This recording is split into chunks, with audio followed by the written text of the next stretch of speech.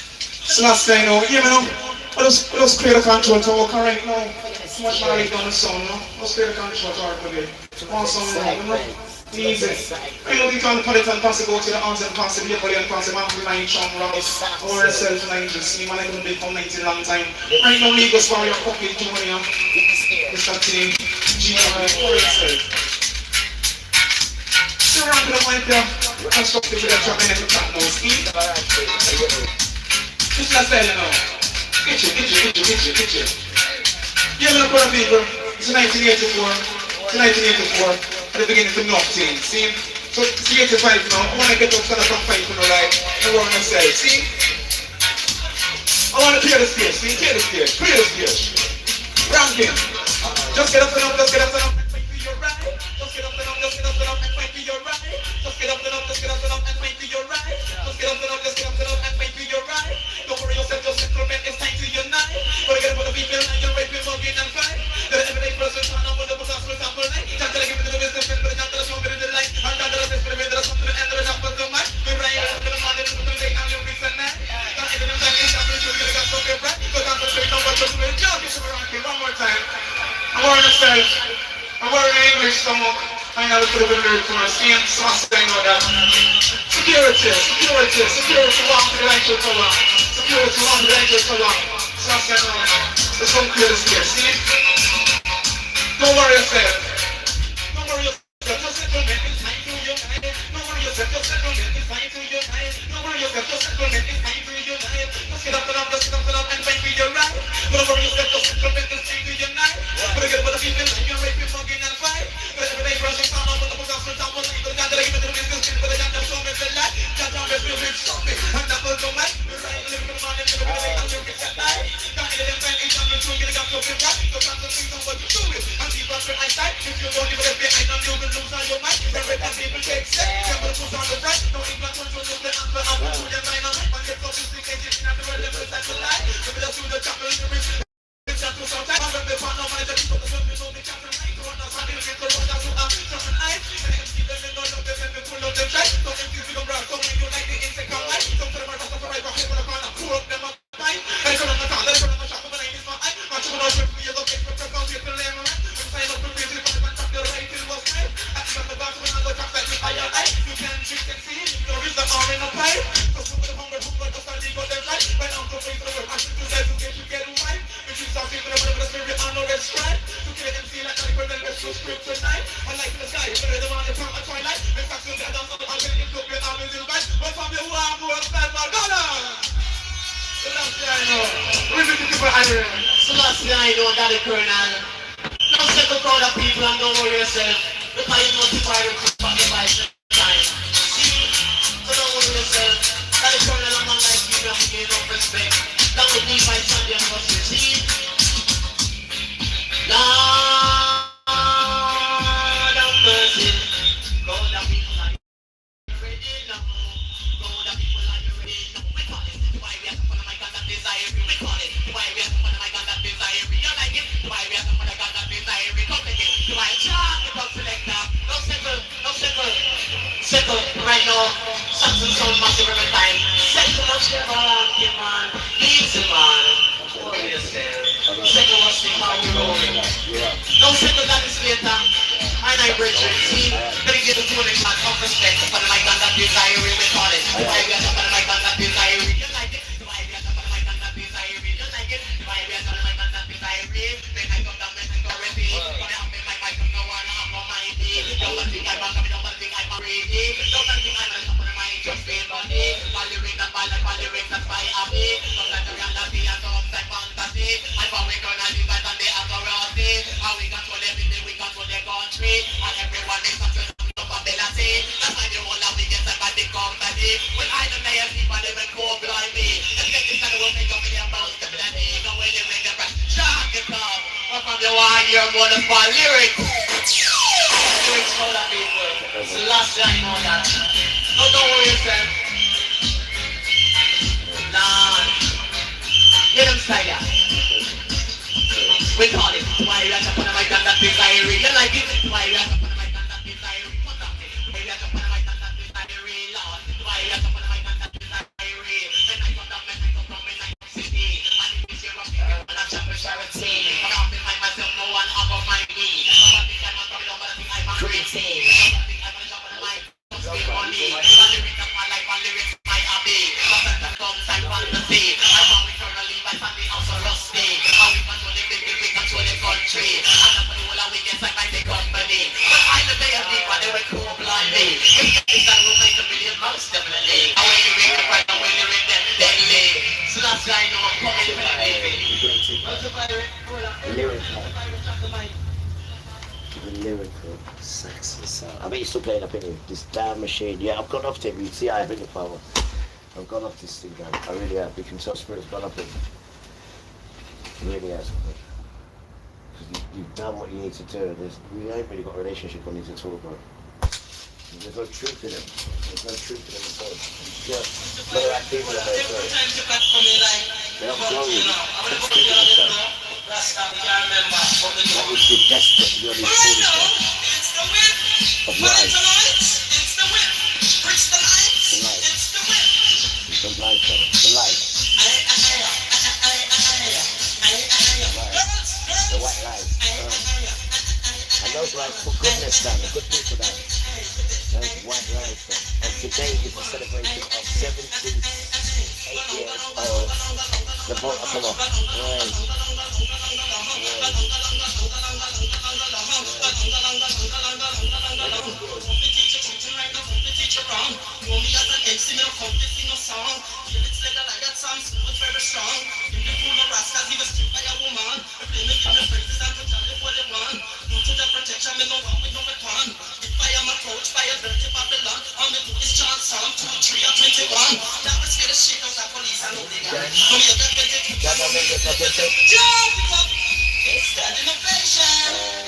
It's a standing ovation. Right, I know, the top style and low, but still me dep on the floor. Me ask to buy it, one of the me ask to buy it, him ambition. And him say, to wear a miniskirt and a pair of French knickers. Live, go and see it now. And DJ with Papa ring up. And Papa side. Why not tell you? Papa, it's a dangerous road. You're rude.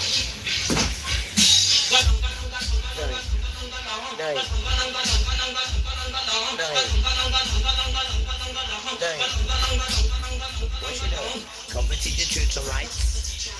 No the answer. I don't come to sing a song. Yeah, I'm getting pissed off with them platforms. Very nice. Yeah, they're not. They don't fool you. Yeah, they don't. They're too dumb. Yeah,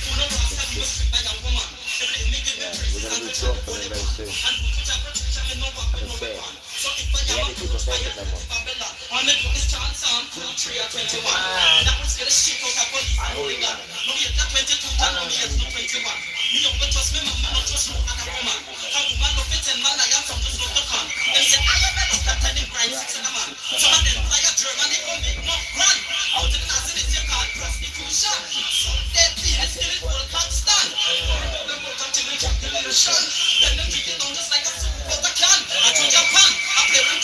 In front of cameraman, them got a bitch, no have no ambition. Because them prefer cash more than the reputation. You find them kind of coochie each and every nation. So people got them taking on altation. Let me have a change of the conversation. To tell the honest truth is my intention. Whether in the yard or at the microphone stand. So if me sound slack, I don't give a damn. Me not tell no Joe and me not sell no Sam. My girls are influenced by the devil Satan. Turn them back on Jala and on the Rasta man. I show to everyone I'm proud to be an I feel the power with the finger for them on. So down below we are 10-minute long. What's the rest of the bitch and won't get job. From biblical days, this a Kwan and Saddam. Still I see I will smite them each and every one. As far as my eye can see it's corruption. No one will pick them boy in a confusion. Still again me I will change up the conversation. The biggest threat to man is the nuclear bomb. And who will rush America and England. If we get the chance, we kill them one by one. Betwixt Reagan and Crutch, we will have plant an atom bomb. Right. Going through steep and that's such a Taiwan. Right. Not shoot Maggie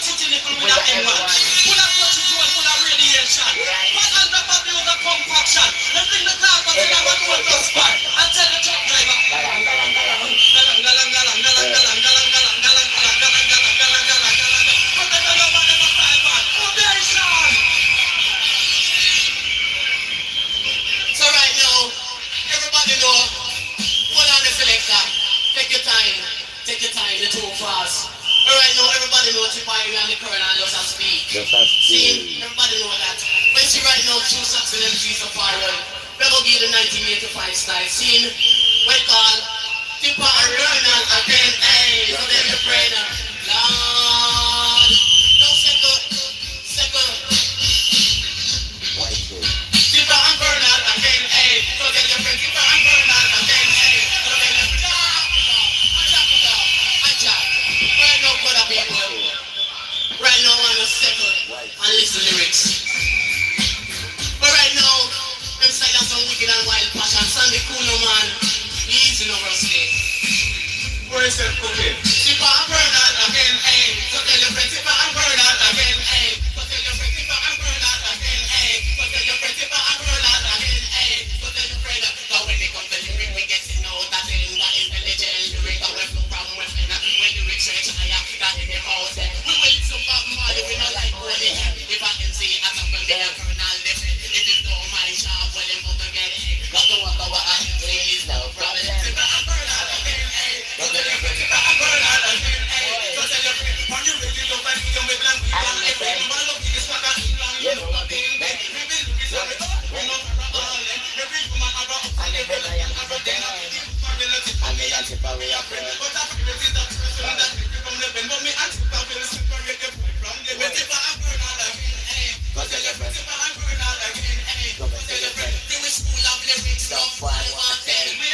teach them is like them a children. One point of the class is the create bed. Try to teach all the lyrics, we get no understand. But they couldn't get far enough, they can apprehend. For your mother and your father, in the chat, they for the all of the school and the brain going. You will get it across the table. No, it's good. The man where the fire get beaten, it's like it's our head. Me and Tipper with a shooting with the gun, call a friend. The bullet come out and they go, I'm really living backside, they make up eyes like a hen. There's only one thing left, and that's Tipper and Bernard again. So tell your friend Tipper and Bernard again. So tell your friend, they got your town, the TV, the people get a ring, they got your town, the TV, the people get a ring, the public got away. I'm firing up on the flash, now I'm going to see.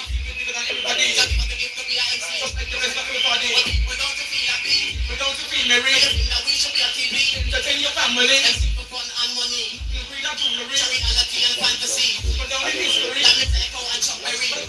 Celebrity, I'll eat up as a tsunami. But no, say already, but take the lyrics seriously. From the top, you have study. Genuinely guaranteed. With them sufficiently. With up with lyrics academy. With not with lyric factory. Teach culture, also comedy. How to entertain and how to be real. And when you're done, you get a degree. Signed by Colonel Tipper Irie. With big culture, as you can see. We live with them continuously. So we up with lyrics artillery. It's not surprised that we are envy. We're second and cool, we're now worried. Now lose the edge, now get jumpy. We're cool, calm, and the baby run by the middle country. Full of a vibe and energy, but I might be active and like me. We're entering people directly, positively, not negatively, but confidently. We're on the country. Gotta go now and do our race. So don't step aside, forward. January, second brother people. Second, are you broad? Hello, Tipper. Hold on. Jesus Christ. Top of the mic's not funny. No way to talk. Right. No set speech. No set speech. No set speech. Bro. No set speech. No set speech. So I just saw this video of this white man who's not MAGA, by the way, or at least he says he's not, but because he damn sure selling the look. But he says he has a fake account over on Twitter, and he joined this group of white farmers, and he's pretending to be MAGA just to see what they're talking about. So apparently they had this group chat or group call where the white MAGA farmers were upset and saying the only reason why they voted for Shitty Britches was because they thought the blacks didn't have jobs and the blacks would come back and work their fields. They thought they were going to get slavery back by voting for Shitty Britches. But they had been saying loud and proud with their chest that immigrants were taking their jobs. Yet, there are a couple of farms here in Texas that overnight lost 100% of their workforce. But immigrants was taking their jobs, right? Nice. Racism is expensive, huh? Nice. Who did you vote for president? Trump. Right? Trump. A bunch of the summers in the 70s. If the election were today, Frank, would you vote for Donald Trump? No way. Couldn't happen. No. You voted for President Trump. So now, in this moment, you say you're in a free fall. What is your message to him? So I'm off the Trump train. Where I'm going from now is I got to protect my business. Highland, a wheat farmer who says he's lost $400,000. Makes a lot of sense. Let's get some serious going on. Why are you afraid of black people? What stupidness is this? Porque que nacieron. Let's be friendly. Are you saying more black people get abortion? Yes. So I looked Okay, at why is that, white lady? White lady, why do more black people get abortion? Because abortions are based on what? Lack of access to resources. No, because abortions disproportionately happen to impoverished people. Why are black people more impoverished than white people? Because of white supremacy. So thank you for pointing out that people that have been forced into poverty through systemic racism of the last 200 years are forced to abort their baby more because of the lack of resources to be able to raise a baby. And then you, as a white lady, use that as your talking point to take the health care away from those same women that are suffering in those same impoverished neighborhoods because you don't want to acknowledge the white supremacy behind it all. This might be a hot take, but a lot of white people are not happy. There are three reasons for this. The first is that there is just a general idea of just hyper-individualism and hoarding of resources. A lot of them are extremely stingy, don't tip well, and also don't donate to local charities. They're very isolated, and what few friends they have, their connection is built upon shared bigotry, which is obviously not a strong connection. Number two, a lot of white people feel a sense of emptiness. They have the job, the car, the career, the kids, the Bible, but no, what Bible? He's an imitation to us. That's what he is. And we're in separation then. And we're still doing better than him. He's an imitation to us. And no one likes him. I mean, you're a white lady, very beautiful as well. And you're complaining about him. But he doesn't know how to care you. and what few friends they have, their connection is built upon shared bigotry, which is obviously not a strong connection. Number two, a lot of white people feel a sense of emptiness. They have the job, the car, the career, the kids, the Bible, but they don't feel that sense of fulfillment. Again, are the mental health problem in this country? Inside. Jim Crow, white men. Slavery, white men. White people. Segregation, white men. Concentration camps for Asian Americans in the late 30s and early 40s. 1,800 people died. How many black people were hung from trees? 8,000. Let me guess. Oh yeah, once again, white men. The gun violence? 98% are men. 84% are white men. U.S. citizens. I see a trend. How about the Middle Passage where 1.2 African Americans died? Oh yeah, once again, white men. Why was the Second Amendment written? Let me think. So black people couldn't have their freedoms. So the white men could once again control them. Who's in the White House? An adjudicated rapist, convicted felon white man. Wow, I see a trend. But somehow Americans are just begging to blame a trans person, a non-white person. See, what happened to George Floyd is symbolic of what's happening in this country. The white man putting his knee on the neck of a non-white person and sitting there in broad daylight with the balls to say, who's going to stop me? And that's what we're seeing right now. So that's the question that we need to ask ourselves as a fucking country. Who's going to stop them? Because I'm just one person here. Now, I don't know about you, but I got friends and family that are sitting behind the white privilege, and I want nothing to do with them. Not because of who they are, because their lack of action. Martin Luther King said, history is going to remember not the people that did bad things, but the good people that stood by and did nothing. Because once again, the white man is hiding behind the privilege while everybody else is getting treated like absolute fucking garbage. Because it doesn't affect me. You don't even want to go on a general strike to stop fascism. Oh, I can't work. Oh, I got a job. White man is the mental health crisis in the United States of America. It has been since day one. And it's a white man to you. America chose. And it chose white supremacy. Because they haven't had enough of you. Your guys had enough of you. And you want to send me to court. And authoritarian rule. It shows the subjugation of women, gays, immigrants, in service of white supremacy. White supremacy. And in service of one man, really. Because we've decided with this election to put one man outside the bounds of the rule of law. And it's going to be way worse this time. Because you just rewarded a criminal, con man, grifter whose back was against the ropes. and who's seen no repercussions for any of his criminal acts or acts of revenge against his perceived enemies. You've given him carte blanche to do whatever he wants. White people, let's talk about it. Let's talk about our violence. White violence. No more deflecting, no more blaming everything on everybody else. Let's confront ourselves. White people in America, our history is so extremely violent. And instead of confronting that, we continue to blame other people for the issues and the problems in this country, instead of just taking ownership of our part to play in everything, which is a huge part. Can we stop scapegoating other groups of people, please, and just look at ourselves? So I see, once again, we've had it put into our face that white folks, we are the problem. We're the problem. We're the problem. Our refusal to honestly deal with our history of hatred, racism, genocide is a problem. Our inability to see where the unhealthiness of our culture is the problem. Our inability to see how racism and Christianity all tied up in together is a problem, is the problem. And the biggest problem is that we do not see we are the problem. God bless everyone. Have a beautiful afternoon.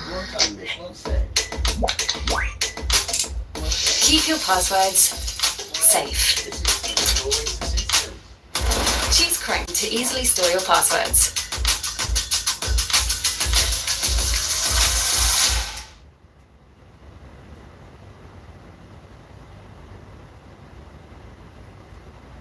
Remember, off to see Liverpool with Expedia.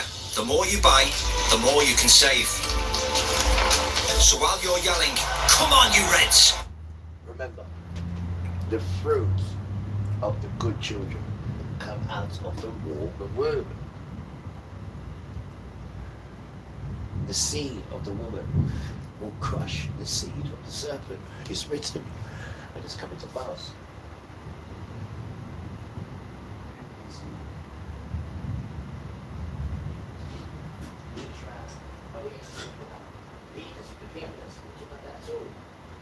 She will run about Revelations chapter 22 about I am a queen. I will never be a widow. All that nonsense. Father says, yo, when it comes, you give her a double portion, yeah? That prostitute. And that's the word he uses in there. Revelations chapter 22. The fall of Babylon. She falls in the hour. Who's crying? Whoa, whoa. Babylon is burning. Who's crying? The guys in suits. Doesn't it say that? The guys in suits are crying. Whoa, whoa. Babylon is burning in 1 hour. Doesn't it not say that?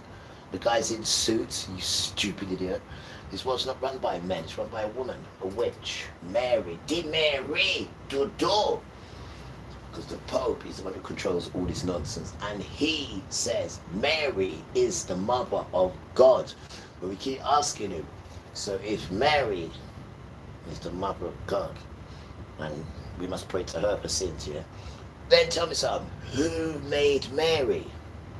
If Mary made God? And still you're not answering me. Yo, I asked him. Her name is not Mary. Her name is Miriam, right? It's a Hebrew woman. It's not no English woman converted into Mary. I don't know who the hell Mary is. Her name is Miriam. You damn clown. We're just taking our stuff, right? And then trying to turn into pagan Hebrew or pagan Christianity, whatever that is. I have no idea what these things are we keep making up. I'm putting that next to Kodesh, you damn tramp. You've got to have the behavior, not just the words. Right? Dreamer, full of dreams, you damn tramp.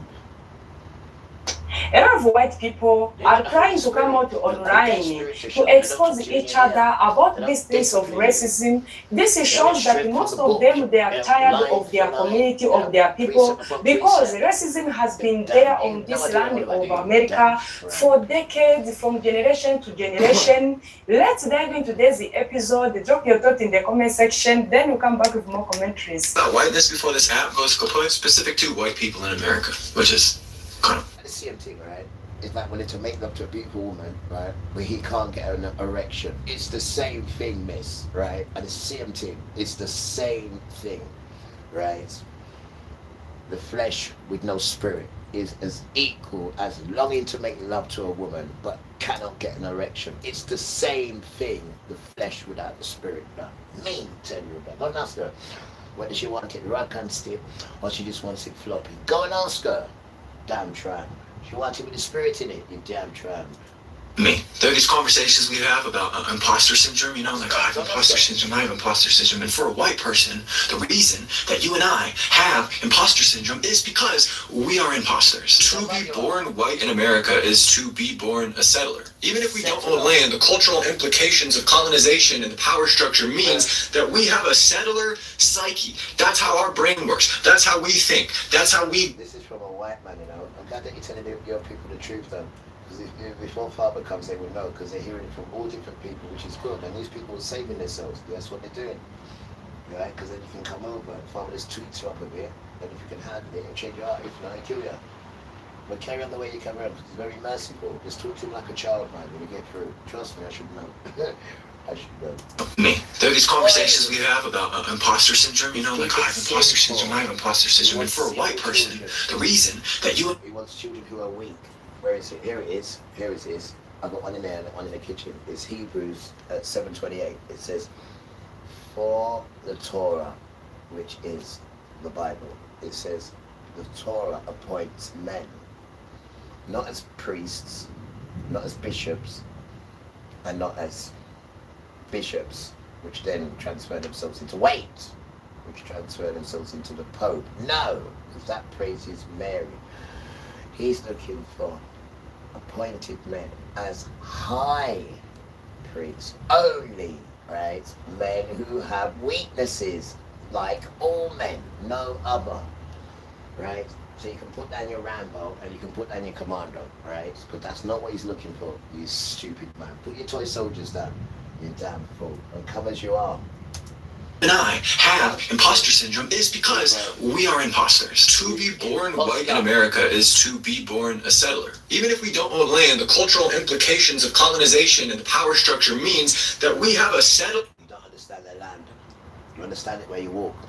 You was in a car. We can tell by the way you drive. But where the way you walk, understand if the land graces you when you walk. We understand just who you are just by the way you walk, if the land accepts you or not. And you need to be frightened of the land, guys, because this is the thing that's going to kill you, the land, the land.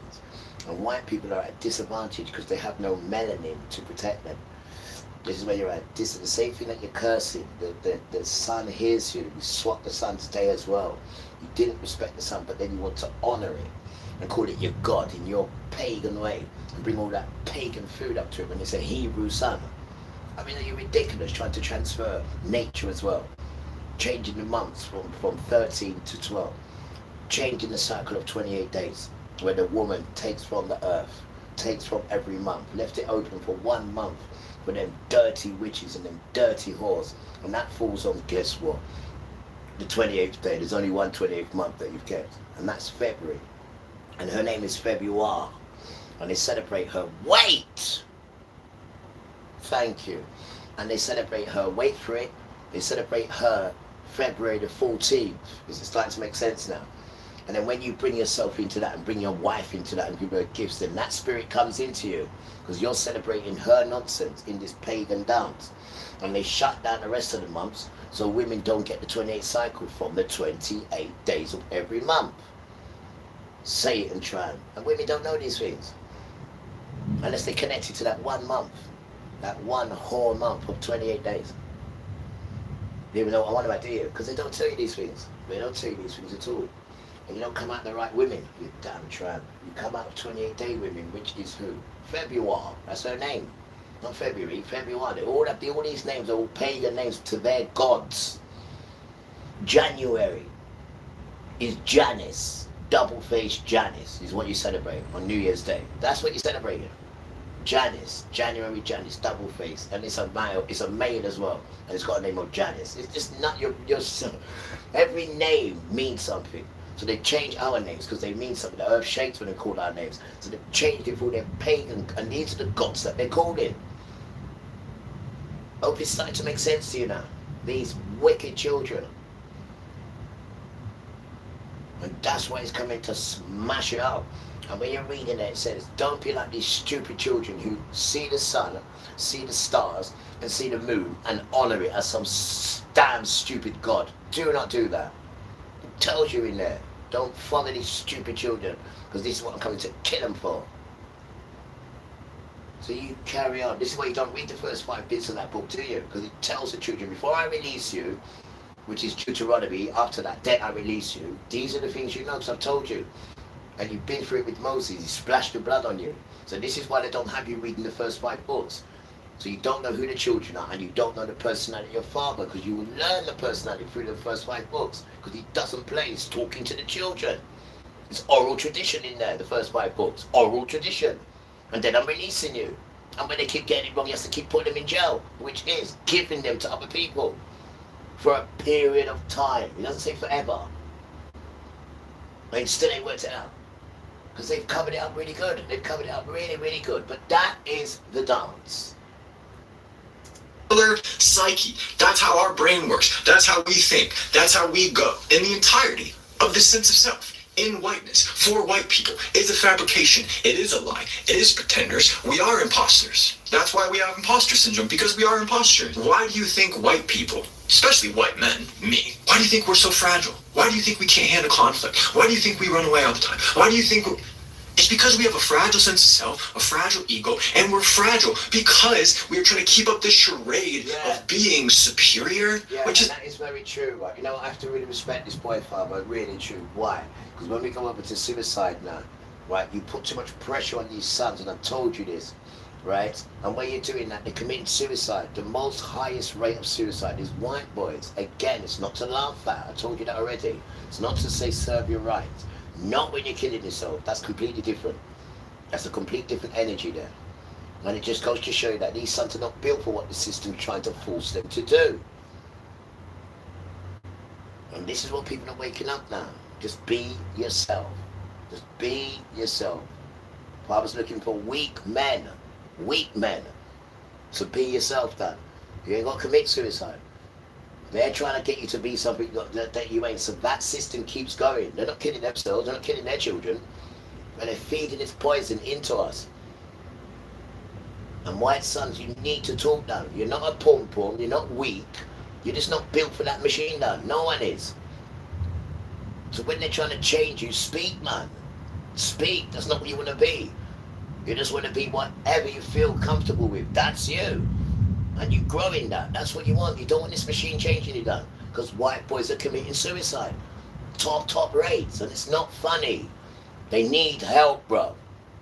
And the system builds them up where they can't ask for help because they've got to be strong men and all this mighty. They're confused, done. The poor sons. They're confused, Rasta. And this is a son here speaking and telling you the truth. Stuff that they swear that they can't speak until they get older. Then they can speak. And this is what you're seeing, bro. And fathers making them speak because they are wicked sons. Wicked. And you learn that from your forefathers, done. They're the ones that lost their complexion. Your wicked forefathers, done. They are wicked, Rasta.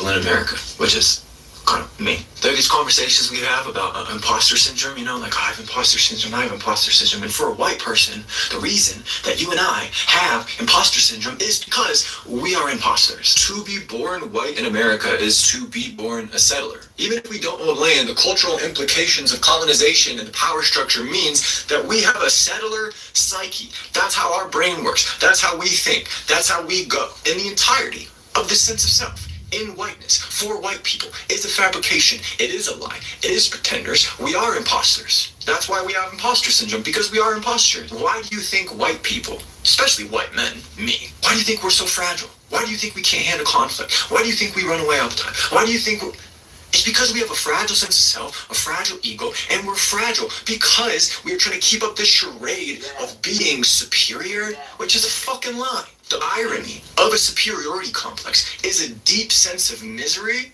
and fragility that makes life not enjoyable because we are actually living counter to what is true to humanity, which is that we are all the same fucking species, meaning we are all equal, we are all worthy and valuable to the same fucking degree. But because we have so distorted that, because of our ancestors have so distorted that, maybe I should point out, they're certainly not going there. Because of that distortion, we are born in this psychological framework where we have this really fragile sense of self, and we're just trying to keep up with the Jones, keep up the fucking charade. We don't do the fucking work internally to actually figure out how to root and ground ourselves in some sort of values, to respect the humanity of others, to respect the humanity of ourselves. And so we just pretend, and then we feel terrible. I'm an imposter, they're gonna find out, and then I'm a fraud. Well, you're a fucking fraud, and so am I.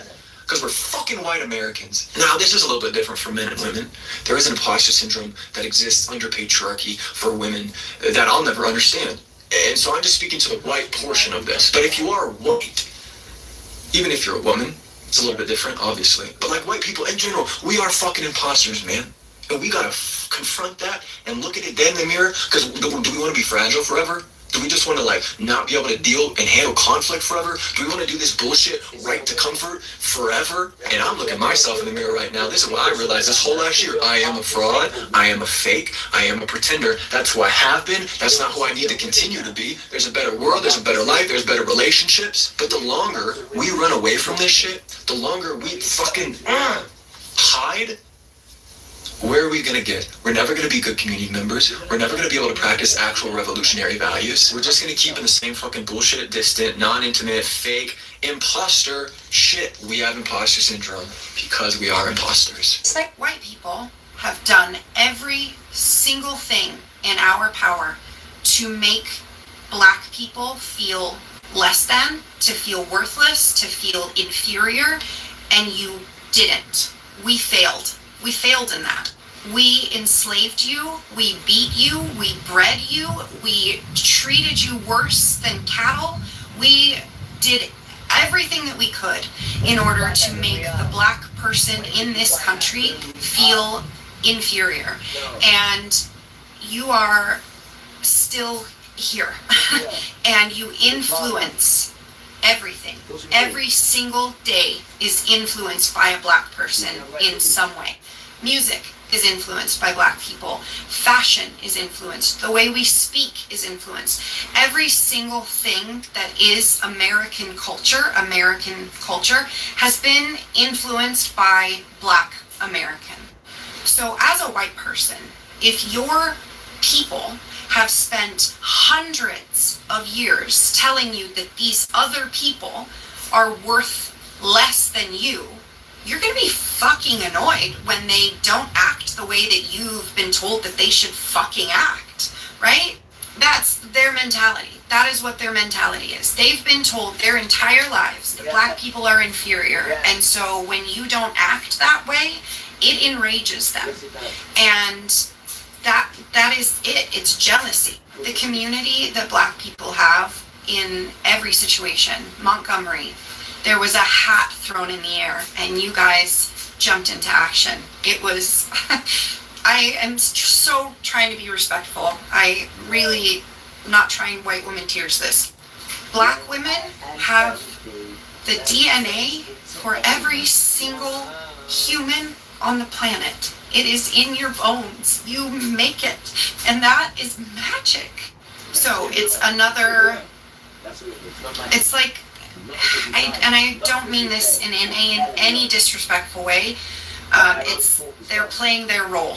It's just like the heteronormative way of life, right? Like you're assumed straight until you come out because that's what everybody does. Everybody does it. And so we all play our roles that we are assigned, but black people in this country are not playing the role that was assigned to them in the mentality of white people. You guys aren't taking out our garbage. You're not taking care of our children. You're not in the fields. You know, you're educated. You are highly educated. Like, again, you are more educated. Black women are more educated today than every other class of person. And that happened in less than 50 years. It is jealousy. it is rage and the fact that you guys are not playing the assigned role that they think that you should be playing. So I hope that this was respectful. I think there's a huge difference between being not racist and anti-racist. Growing up as a white person, I was not racist. I didn't say the N-word, but I also was terrified to participate in any sort of discussion about race. I sort of just stayed out of it, right? I was like, this isn't a problem I contribute to, but it's also not going to be a problem that I help put an end to, I guess. Then I went to college at Brown, and that's where I learned that not being racist is in its own way contributing to racism. Because if you are too scared as a white person to call out the racism of other people or to critically examine your own biases, especially your implicit ones, that is still a contributing factor to the problem. And that's why I now make the content that I do, because I'm thinking back to all of these things that I heard as a child, and I'm seeing my entire life in a new light. Like, wow, this family was quite racist, this friend was racist, all these things that the people I went to high school with, that they did, they're critically examining it as well as their own biases. So if you are someone who continues to insist that you're not racist, they can do all sorts with it. Take it here to make money, take it there to do this for it. Take it there, this man got my slave up, fix my holes. And the slave, I ain't never been free, you know that. Yes, sir.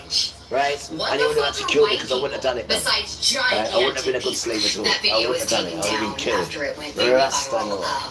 I have never been through any of that, right? And when Father did release these children here, he released us on a boat that was not in any form of slavery at all. The worst thing, right? The day we literally lost our democracy. The worst thing, right, got the people on that boat was this. When we come off the boat, we put one foot, right? And we see the man with their hats. When we saw the hat, we said, damn! But we didn't see the whip, so they said, alright. And those guys, I went to put my foot, he said, wait! I said, so I got one foot on the beautiful British land, and I got another foot on the boat. And him said, it's the only bad thing that happened. Him said, no dogs, no blacks, and no Irish. And I thought, yo, let me just get my foot and put my foot this one. And I just put the other foot there, so I just feel, you know, and the wind, and the thunder, and the lightning. I thought, no, right? I'm gonna just put my foot down firmly. I'm just look at him and say, yo, yeah, mate, more dogs, more blacks, and more Irish. And to this day, right, we are still having the Windrush conversation about the dogs and the cats, right? But I just like to say, today is the 78th anniversary, right, of us touching down in beautiful Great Britain, right? We came here 1948, guys, right? Windrush. The 22nd of June, which is today, right? 78 years today. However, this is the remnant of Yahuwah who came off that boat. The remnant of Yahuwah. And isn't it ironic how Father's been telling me about it, and I've been talking about it, right? And that was the 77 year. Ah, stop it. See that number? 77, the angels. And it's only today and that changed to 78.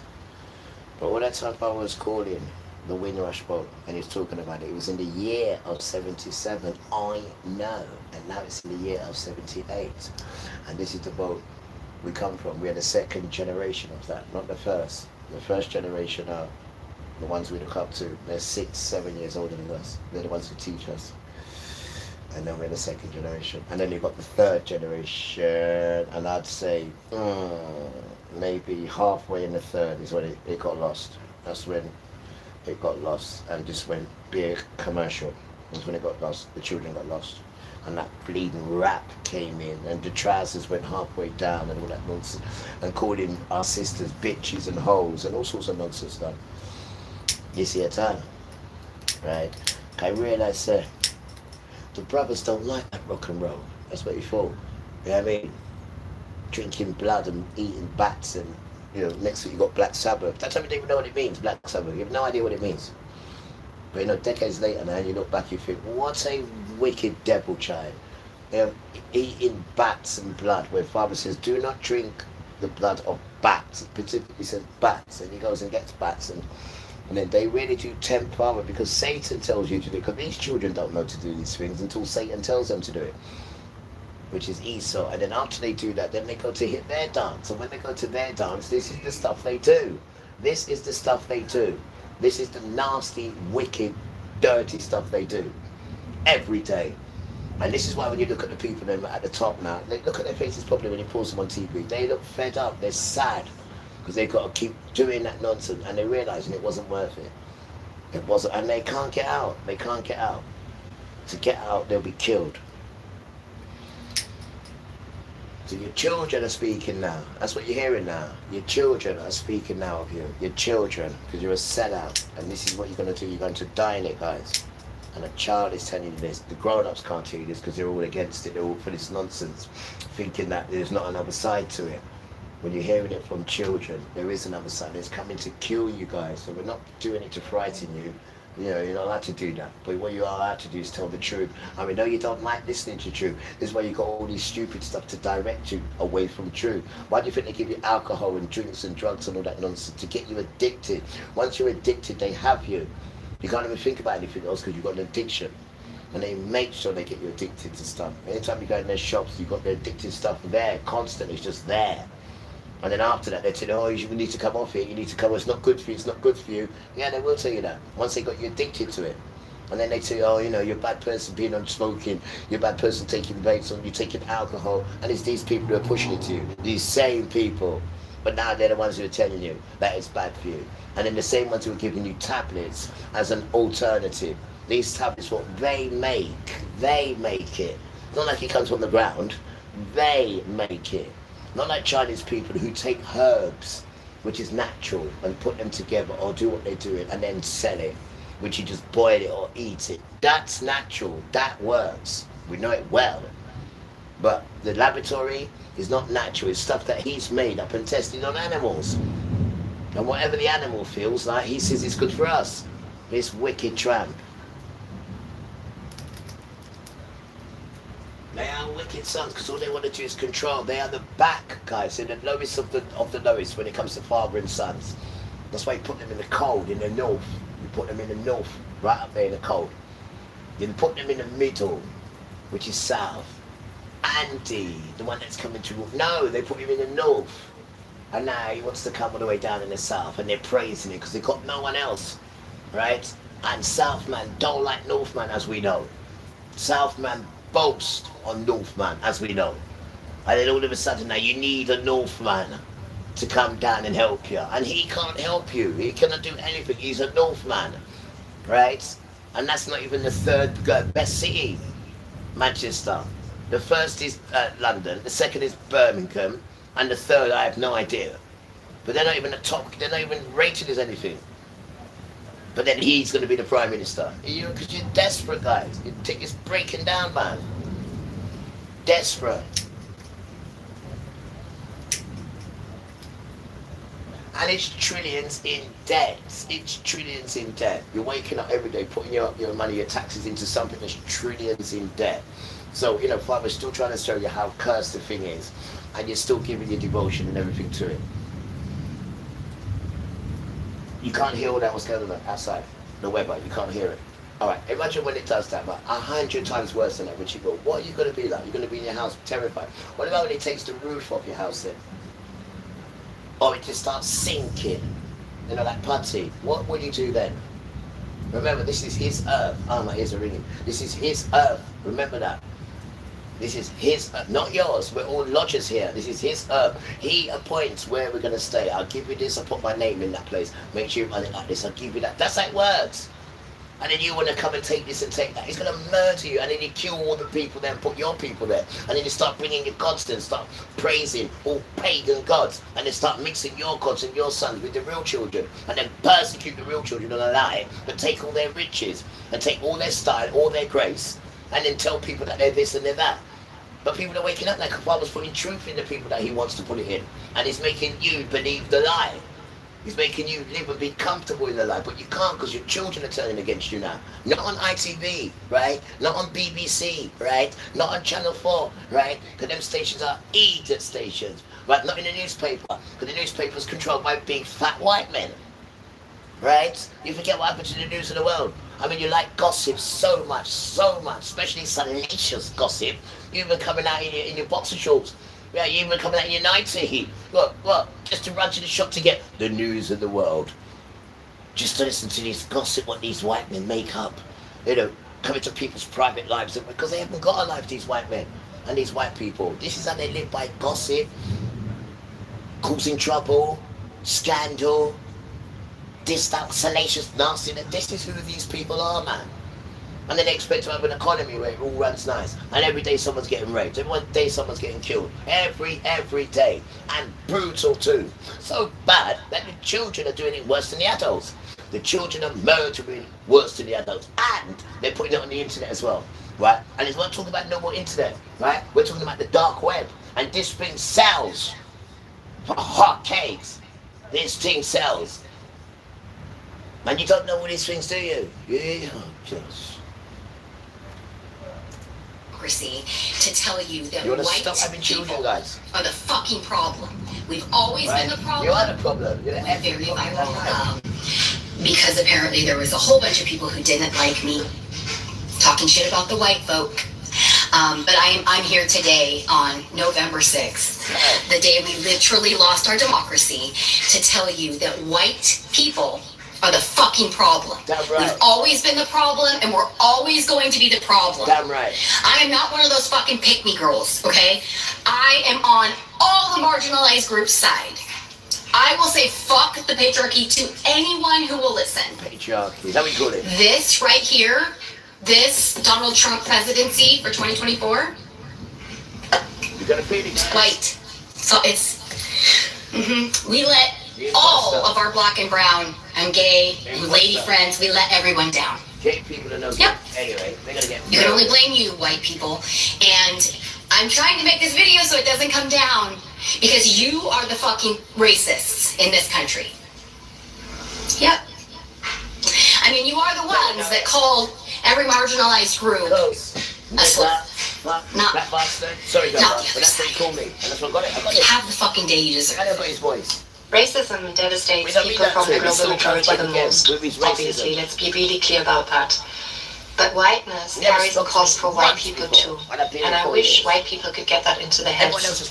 It shows up in how isolated we often are. In regions like the Northeast and Wales, over 90% of people are white British, and a third of white Britons say they have no friends from a global majority background. I mean, think about what that means. We are cut off from whole worlds of perspective, from different ways of thinking, problem solving, creativity, ideas, joy, humor, you name it. Instead of gaining resilience through difference, we stay small and we stay shallow and we cling to sameness. And I guess we call that normal. Whiteness looks like power, but it's really a cage. It cuts us off from the richness of life itself. Racism dehumanizes people of color, but it also diminishes white people. And anti-racism isn't charity work, remember. These women are talking so much truth, man. They're just echoing what I'm saying, Father. We stay shallow and we cling to sameness. And I guess we call that normal. Whiteness looks like power, but it's really a cage. It cuts us off from the richness of life itself.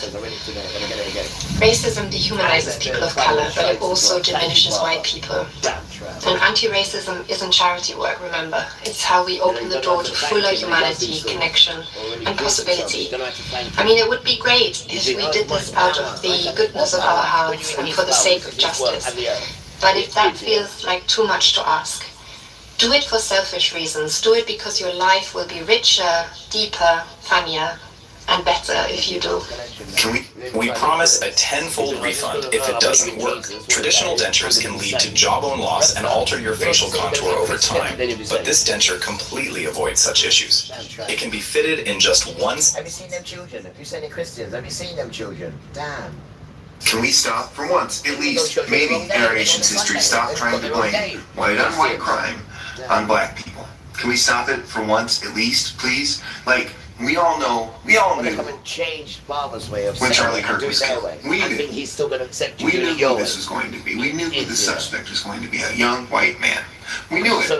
And yet, some people tried to spin this to say it was something else. And now threats are being lobbied against black students at universities. Black HBCUs are being threatened to be blown up. I think 4 of them had to shut down yesterday and today because they had to deal with bomb threats. See? It was never them. It's never been the black community. We always blame anybody else but ourselves. But the call is coming from inside the house. We are the problem. White on white crime, we are the problem.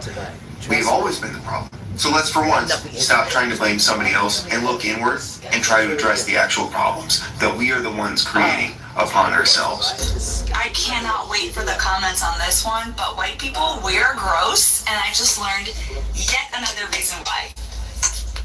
So my 3-year-old son is in nursery school, right? And we got an email the other day that said that there was lice happening at the school. Gross. So I follow the links to like the CDC page on head lice, and I of course buy all the products and get the knit comb and all the things, and I'm studying the information on the CDC page when what to my wondering eyes should I come across but the little fun fact that African American communities experience less lice than white people. It just makes me think of what a nice compliment that is to the TikTok I saw the other day. I wish I could remember who created it, with the guy talking about how when the Europeans came here to the US, then, Turtle Island, the indigenous people could smell them like football fields away, and they were like so repulsed that they begged them to bathe, and they taught them how to have appropriate levels of hygiene. And they say white people have no culture. It's in our blood. We're disgusting. You don't think white women have been conned to the most by patriarchy? Explain this. 92% of black women voted for Kamala Harris, and only 47% of white women did.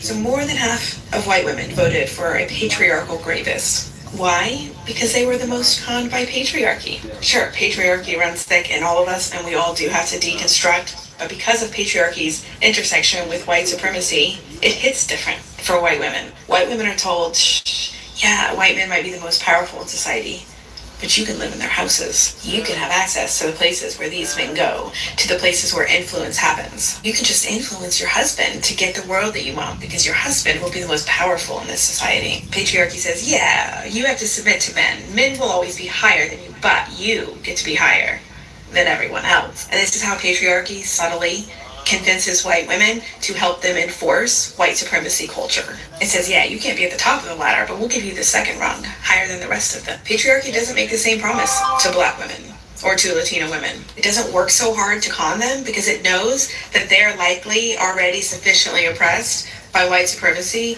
and likely capitalism too. Patriarchy does its best to get white women to buy into the idea of hierarchy. It needs us to, because if we didn't, we alone could be the force that changed the tides. There are enough of us. So what it tries to offer us instead, in order to entice us to play the patriarchal game, is it says, but you can be not like the other women. You can be better than the other women. You can be the cool girl or the sports girl or the trophy wife, while all those other women are getting oppressed because you're the exception. That's right, you're going to be the exception.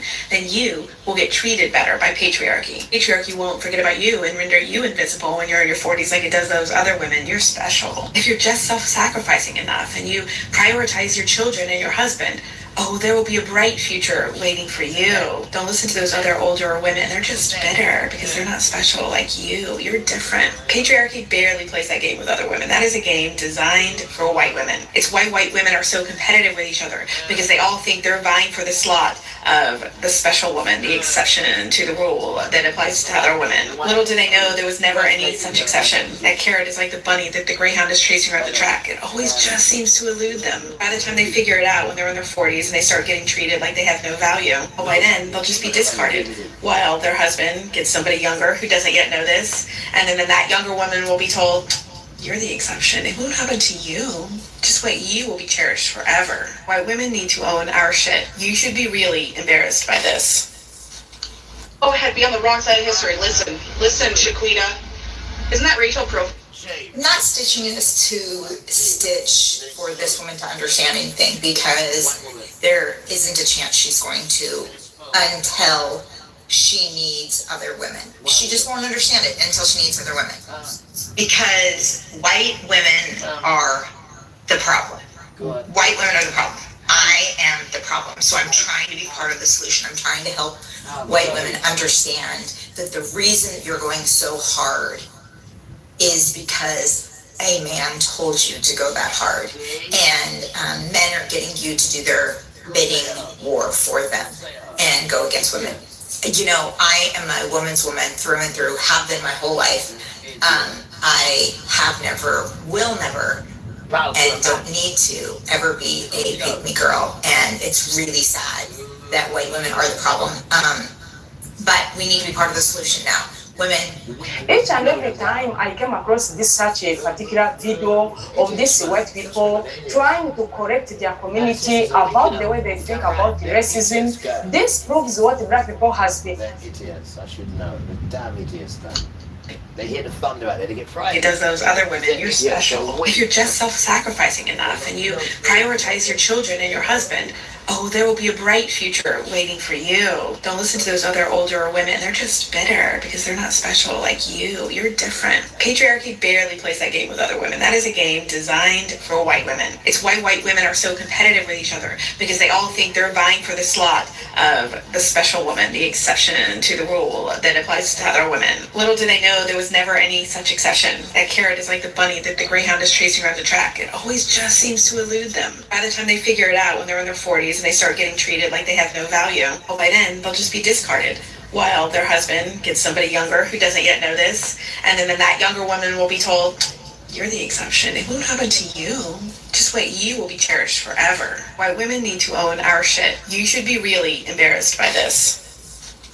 Go ahead, be on the wrong side of history. Listen, Shaquita. Isn't that Rachel Pro? Not stitching this to stitch for this woman to understand anything, because there isn't a chance she's going to until she needs other women. She just won't understand it until she needs other women. Because white women are the problem. White women are the problem. I am the problem. So I'm trying to be part of the solution. I'm trying to help white women understand that the reason that you're going so hard is because a man told you to go that hard. And men are getting you to do their bidding war for them and go against women. You know, I am a woman's woman through and through, have been my whole life. I have never, will never, and don't need to ever be a pick-me girl. And it's really sad that white women are the problem. But we need to be part of the solution now. Women. Each and every time I came across this such a particular video of these white people trying to correct their community about the way they think about racism, this proves what black people has been saying, that God of black people, there will be a time he will start to make people confess on behalf of their community of each and everything they've been doing to black people. Now see, these white people, they are trying to educate their community about racism. They are saying each and everything, how black history has been there for decades. People never care about it. Many people are still ignorant to understand what black people are talking about and what they always passing through, what they've been passing through. When I see this, some white people have this passion to tell us a lot about racism in America. This is something really inspiring. This is something really black people need to be proud of. At least it helps them to see that they started to see other people as the protector. This we're all the same. We're all the same. And you better know it. They are the least, because they don't know how to survive. They can't do the basic stuff without picking on people and taking their own. And then when they see people are rising, they hate it. It irks them. And they hate joy, because they can't control joy, so they want to take things away from you. So they want you to see suffering, and then you've got to come to them. So when they see you happy, they can't control happiness. So they think they're not doing something right because you're happy. Yeah, you've got to be under their control. Everything's got to be, shut up, you try, you're the last of the queue, father left you. You stupid idiot. She's just stupid forefathers, but now everyone's turning against you. And a bad time too. privilege, when you feel that with your white privilege. Why have you got white privilege? Why should you have white privilege? And even if you do call yourself white privilege, what, to then batter and bruise everybody else? And you're not expecting people to turn on you, huh? You're not expecting people to be fed up with your nonsense, huh? This has been going on for damn God knows how long. I mean, Father knows how long this has been going on. Right? And none of you are speaking up about it. White privilege. What's white privilege? How can I be privileged when you have to hurt us before you get any sort of pleasure? Huh? You're affected. If they taught you, don't go there. This is a woman in Africa making these videos. In Africa. They're everywhere around the world. Digging you out there. Because Father's coming to get you. Because you don't do humanity. You've never been shown humanity. Just like no one's ever shown you how to make love. Or even how to have sex. No one's shown you. So how would you know? The only way you know is that damn flipping stupid phone. And all of them are sexual demons. Every last one of them are sexual demons. Right? Because you're not supposed to see anyone's face on a blue movie. Right? Unless he's a sexual demon. And they're all sexual demons. So when you watch that, these demons come into you. And the next minute you start doing sex like that. When you come outside, you see that person. You think that person's that person that you've just seen. And then you start growing hate for that person. And then you go on the internet and start telling your mates, I want to kill her. Why? Because she didn't look at me. She doesn't even know you. She doesn't even know you. And then you go on this stupid site called Incel. And this is how they talk on there. This is how they talk to your young son. And most of them, if not all of them, are virgins. And they blame it on the woman that he's a virgin. It's her fault why he's a virgin. And then they go on this site and they start talking about chopping women's head off. And then they do. They chop off her head and then they put it on the site, guys. And show you, I chopped her head off because she didn't have sex with me. I am not joking, this is what's going on. And only once they put this site on the news. It's called Incel, and there's another one called Femcel. I mean, these people are sick, done. And the Femcel is the women who go out there and do it. These people and the dog barks, these people are sick devil children, done. Right? There's some of this stuff that they do that would never put on the news. These people are sick, man. Absolutely, this is why Father's coming to kill them and smash them up, done. This place is sick. Ugh. Don't talk to black people. Each and every time you see them, right? just and too many human sacrifice, too many slavery, too many child sacrifice, dog barks, but all that wickedness is going on now.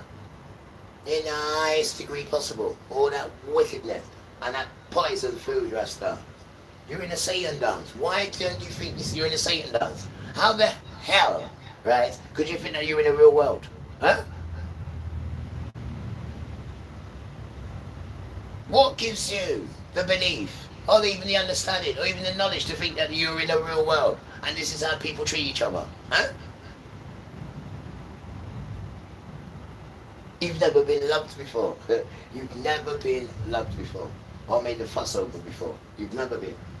Because you're absolutely content with this. And then they treat you like poo-poo after. And you're still content with it. And you don't fight for nothing. You're a joke, Rasta. You've never been loved before. Never. Them, show them that they are nothing.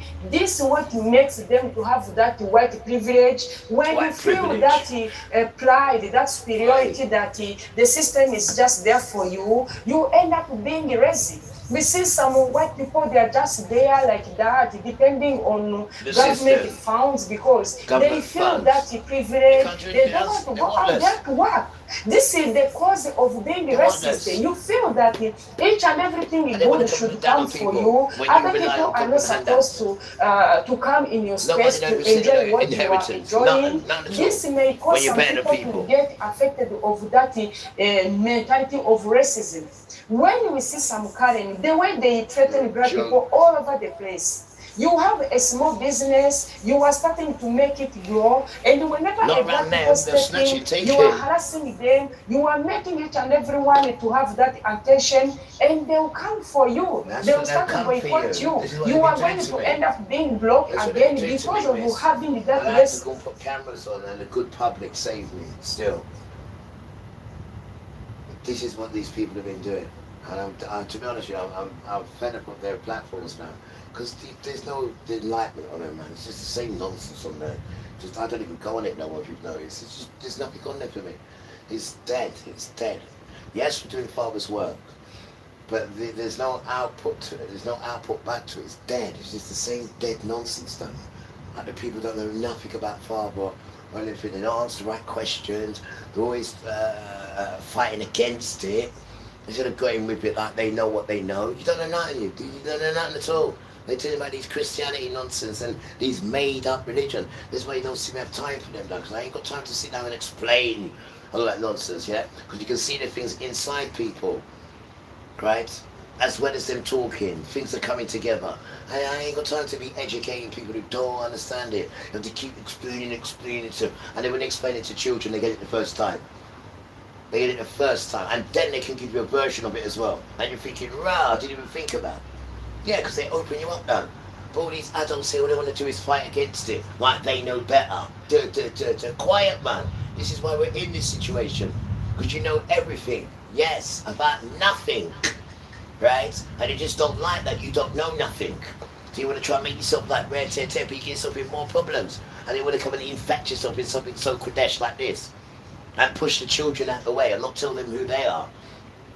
So if you told them who they are, then Father and Jesus would come in, and then they would enlighten them, and then they have to enlighten you. It's the way it works. Not to be better than you, and get you to shine the shoes and all that nonsense. You can't do that stuff in Father's name. You're mad. Are you foolish? You damn tramp. I don't think you understand the essence of Yahuwah. It's love. Look after the widow. Look after the disabled. Look after the crippled. Right? Look after the elderly. Right? Look after the stuff that you don't look after, you damn tramp. Right? And it's a command. It's not something you just do when you want to. And anyone that stays in your house, make sure 24/7 you look after them. Because if I hear one complaint that they've complained about you, right, in my house, right, I will not hold you guiltless. That's what it says. I read that this morning as well. It's not playing that, it's very serious. So how does he know I've got somebody staying here? Because he put the person here, you damn tramp. Who do you think this is? Egypt. This is not a joke, man. This is very serious, Dan. He doesn't play. He does not play. He's not an idiot. He doesn't play. He's very militant. Just like Emmanuel. Very militant, Dan. They're militant youths, Dan. Militant. I mean, if you go back and read him with this militant mindset, now you'll see he talks to you like a boy. I ain't here for dogs, he says. Right? I'm not going to give you what I got for the children and give it to a dog, miss. Use like dogs. That's how he's talking to you. But he had to be humble, so you kill him. He had to go through that death. But he's coming back now as the roaring lion of Judah. That's what he's coming back as. That's what the lion's about. He is the king, the lion. He's him. The lion of David is him. He's him. Because he's earned it. He's come here and died for it. And then died and then beat the spirits up. The evil ones. To then come back and rule in his kingdom. He went into the prison and got his children out. And they rose together. That's what it says. They rose together. They. So God can't be they on his own, can they? They. Or them. They rose together. Him and them. But they're not telling you these things. Even though it's in the detail. Look for the detail. It's in the detail. Line for line. Precept upon precept. Right? It's in the protocol. Which one? The prescribed protocol. You do it this way, it jumps into you. Right? Just like the stupid thing there they call the Ouija board. Again, it jumps into you. You show it too much attention or you touch it, it jumps into you. Same thing with the book, the Torah. You read it the way it says, the prescribed prescription, which is line for line, precept upon precept. It comes into you. Why?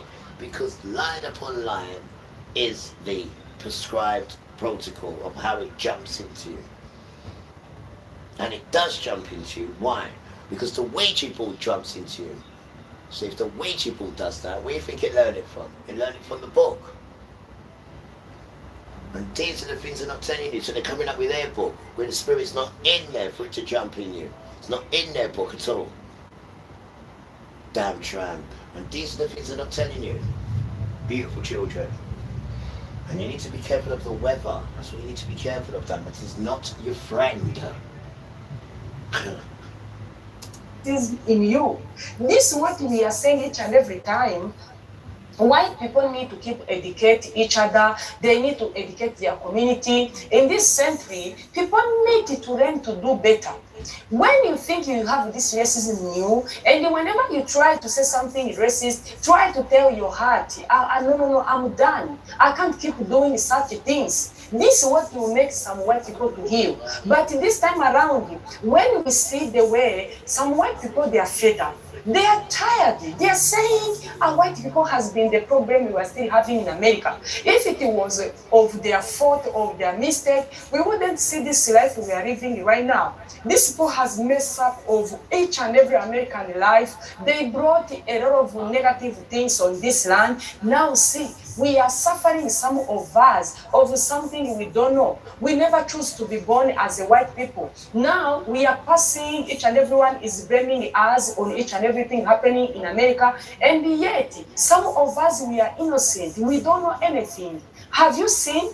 You are racist, you are causing your neighbor to have that bad image as a white person, and yet they are good people. You are hating this migrant, these people of color, and yet you are making your working place to be not friendly, because each and everyone is going to say, don't go in that restaurant, don't go there, don't knock on this door, they are going to shoot you, don't go to work in that garden, that current is too hard, it's going to make your life miserable. See, you are going to end up not having workers to work for you, because each and everyone started to know you.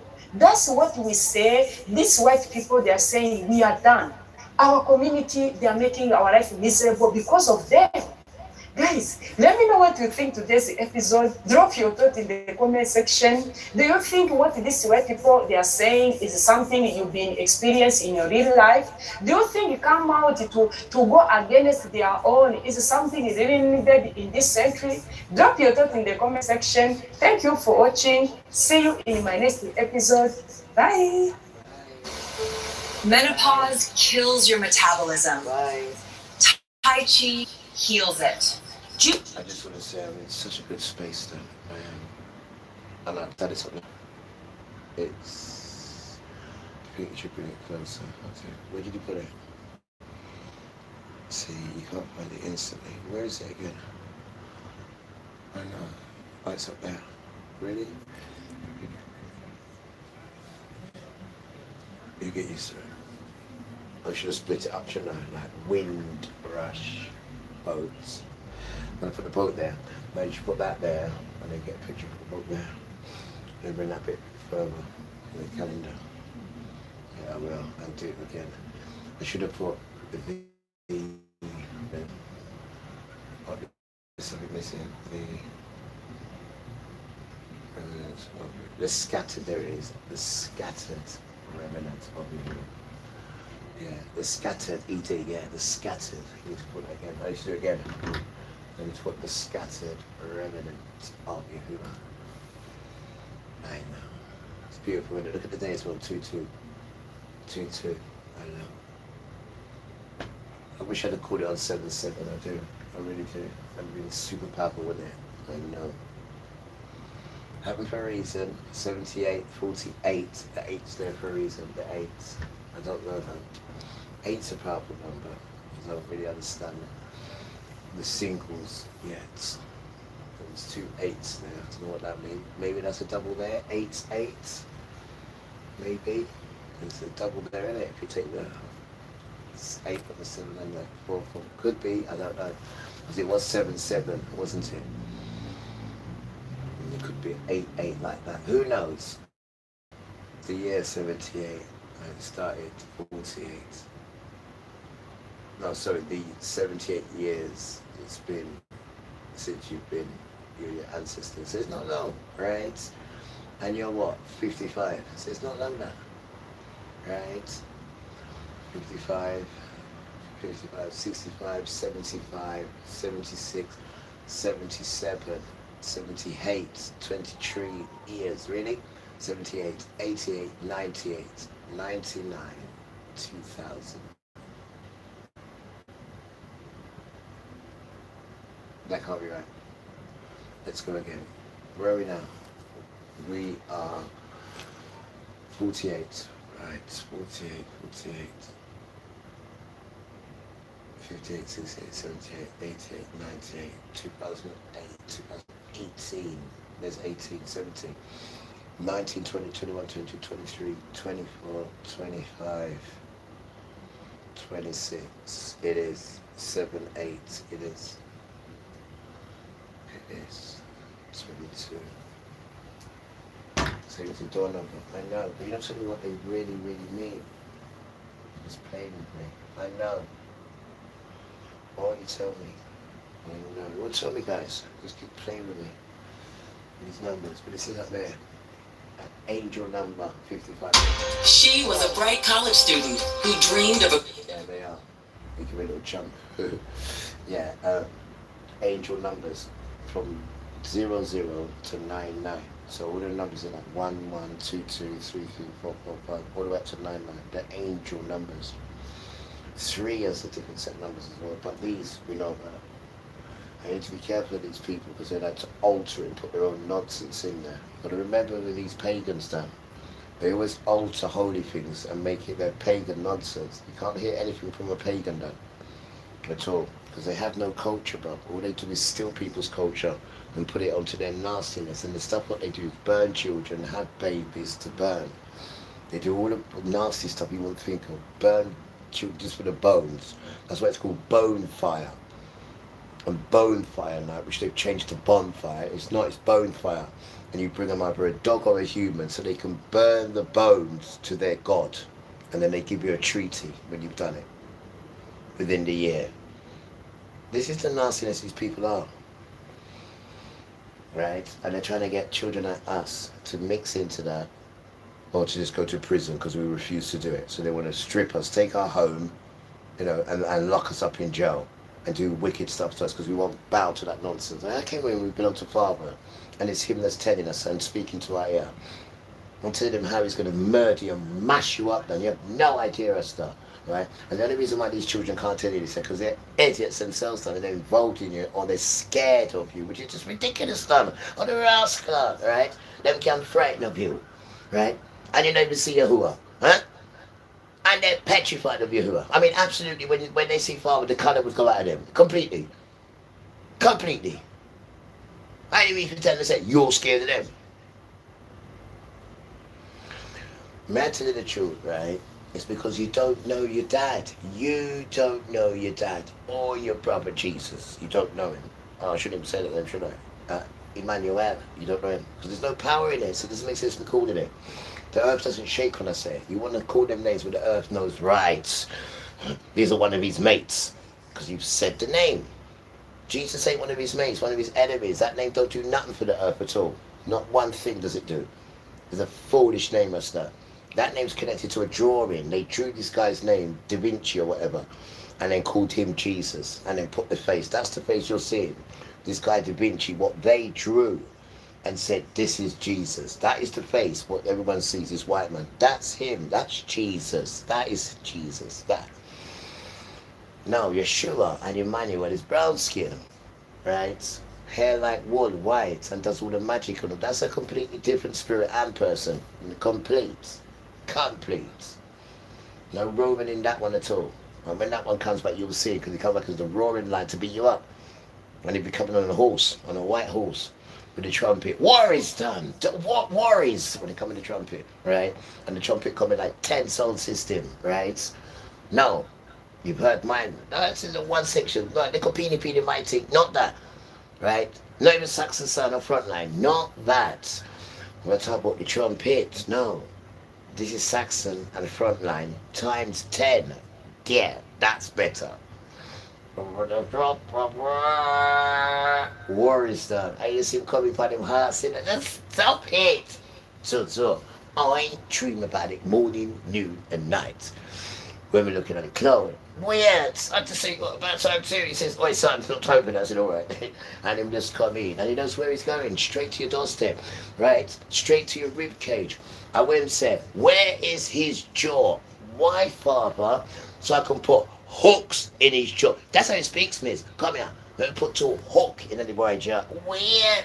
And then he said, day 5, are you ready? right? And the fairy they say, oh, and they just come on. And when you see the fairy, your heart will stop beating. And this time, Father won't restart it. He'll just leave you there for who? The fairy on. And don't forget, you have a tendency for pork, you know, right? And Father told you not to eat the pork, right? Because the sea monster has a tendency for pork. It could have the chops, it could have the shoulder, it could have the leg, right? He has a tendency for pork. So you stay there, not listening to your father. You stay there, right? Not listening to your old man. Because you don't like parents, do you? Why don't you like parents? We know why you don't like parents, right? And you push aside grandma and grandpa. Look at the way you're looking for them now, huh? Yeah, contemplate now, down. What them say? Them say, the tail is between the legs now, huh? Really? Well, your balls ain't dropped no more now, you damn tramp. I wouldn't even spend 10 minutes with him, because that will never change them. Because a leopard would never change its spots. It will only go to you because it's in danger. That makes it even worse because it hasn't learned its lesson. It's only going to you because it's hungry. It cannot feed itself. That is danger. Because when the wolf belly full, where do you think him going to? Huh? He won't even tell you thank you. Right? If you get a belch, right? He wouldn't even bless himself or even cover up his mouth. He would just belch like it's something funny. There, the dog that he is. And that's how they behave, Dan. When you watch them properly, they have no mannerism, these white sons. None at all, Dan. No mannerism. Yes, we're talking to you. You have no mannerism, white boy. None at all. And if it is mannerism you're trying to show, you only have it for like 10, 15 minutes when people are watching you. Why not to put a camera and watch you on your own? You're absolutely filth. If I say a question, treat it nice. Huh? I talk to the sons now, the ones that have little plastic fools. So you're so nice and you think you're so sweet and irritated. You know when you fart, I know you think you don't fart, you stupid tramp. But you know when you fart, do you spray yourself when you fart? Huh? You know when you fart, you little stinking smelly tramp. Do you have one of these things near your bed? Huh? And then when you fart, spirits tell you what to do. Huh? Yeah, you don't need to know you're like a batty face. Huh? God, like you're nice. You have no idea what's around you, do you? No idea what's around you. If you did, they'd tell you to spray that. But not you. You've got dirty spirits around you that drink blood. We know you drink women's blood. You know the period where she comes out, oh, save it in a cup. And they bring it to Satan and drink it and get extra treats for it, guys. I know it's filthy, but you need to be hearing these truths. This is what these people that you're seeing in front of you, who've got big clothes on, you know, in big powers of jobs, and this is the stuff she's doing with her lips. Rasta. You stay there. This is the stuff they're doing with their lips, right? I should know. Remember, I am the child that they're trying to chuck in the river. Don't forget that. So they have to protect this child and tell me not to go next to this. Why? Because she does that. Don't go next to this girl. Why? Because she does that. Oh, you won't be able to see it. We'll pause it and watch it. And then they show it to you. You damn child. You don't want a child to get hurt by you. You're too deceiving. I don't know what it is with you supremacists. I don't know what it is with you Trump supporters, you MAGA people, any racists. I don't understand it because you for some reason get it fucked up all the time and think that you're the only ones with guns and gear and train and all of that. You think just because you got some sellouts that validate your little racist opinions, you think you in the right. Well, I'm here to tell you that one, history has proven you wrong over and over and over again, and it continues to as time goes on. Not only that, you violated God's law. Forget supremacist law. You violated God's law. You've committed cardinal sins all throughout history. I'm here to tell you that don't get me wrong. You gonna get some of my brothers and sisters, the ones that procrastinate and don't wake up and wise up and arm themselves and train and unite with their brothers and sisters. Yeah, they gonna wait till the last minute and find themselves dead. You gonna get them. But the real motherfuckers that's a part of this community, the real people of color, we just waiting in the shadows. We playing defense just like our ancestors did. We just waiting for you to pop it off. A bunch of sissy motherfuckers telling me, oh, this my country, this my country. No. This is not your country. If it was your country, you wouldn't have used black and brown people to build it. If it's your country, you wouldn't have took out loans from that same tyrannical government that you claim to have fled.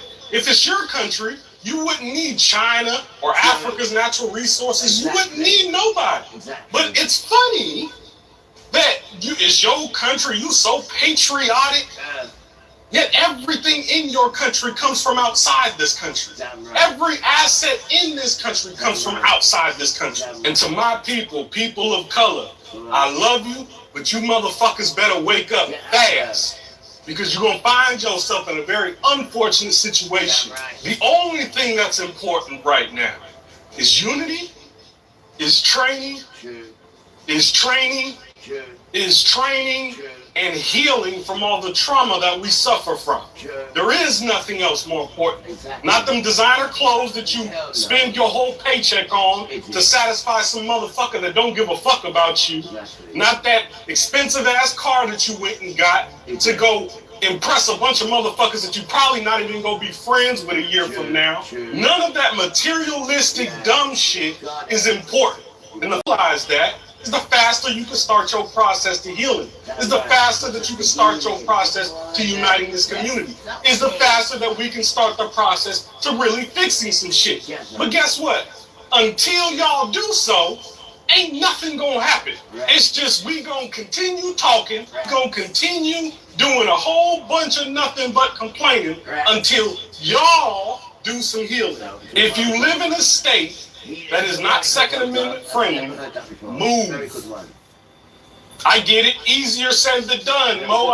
I get it. But what's more valuable, what's more important than the safety of your children? What's more important than the safety of your family and friends? What's more important than the safety of this community? And you should be in a location where you can legally defend your community. If you in New York, California, or any other state that is not Second Amendment friendly, you're fucked already. And for the slow people in the back, gun control was created so black people, so people of color could not arm themselves, which is why they didn't want to make us citizens. They didn't want to make us human, because if they made us human, and if we were classified as human beings, then they would have to give us the same rights that they gave the whites, which now we have. Use them and stop being selective and only using the rights that are convenient for you to use. Who does it benefit by you not being armed? Anybody wanting to cause harm on you and your family. Educate yourself and heal.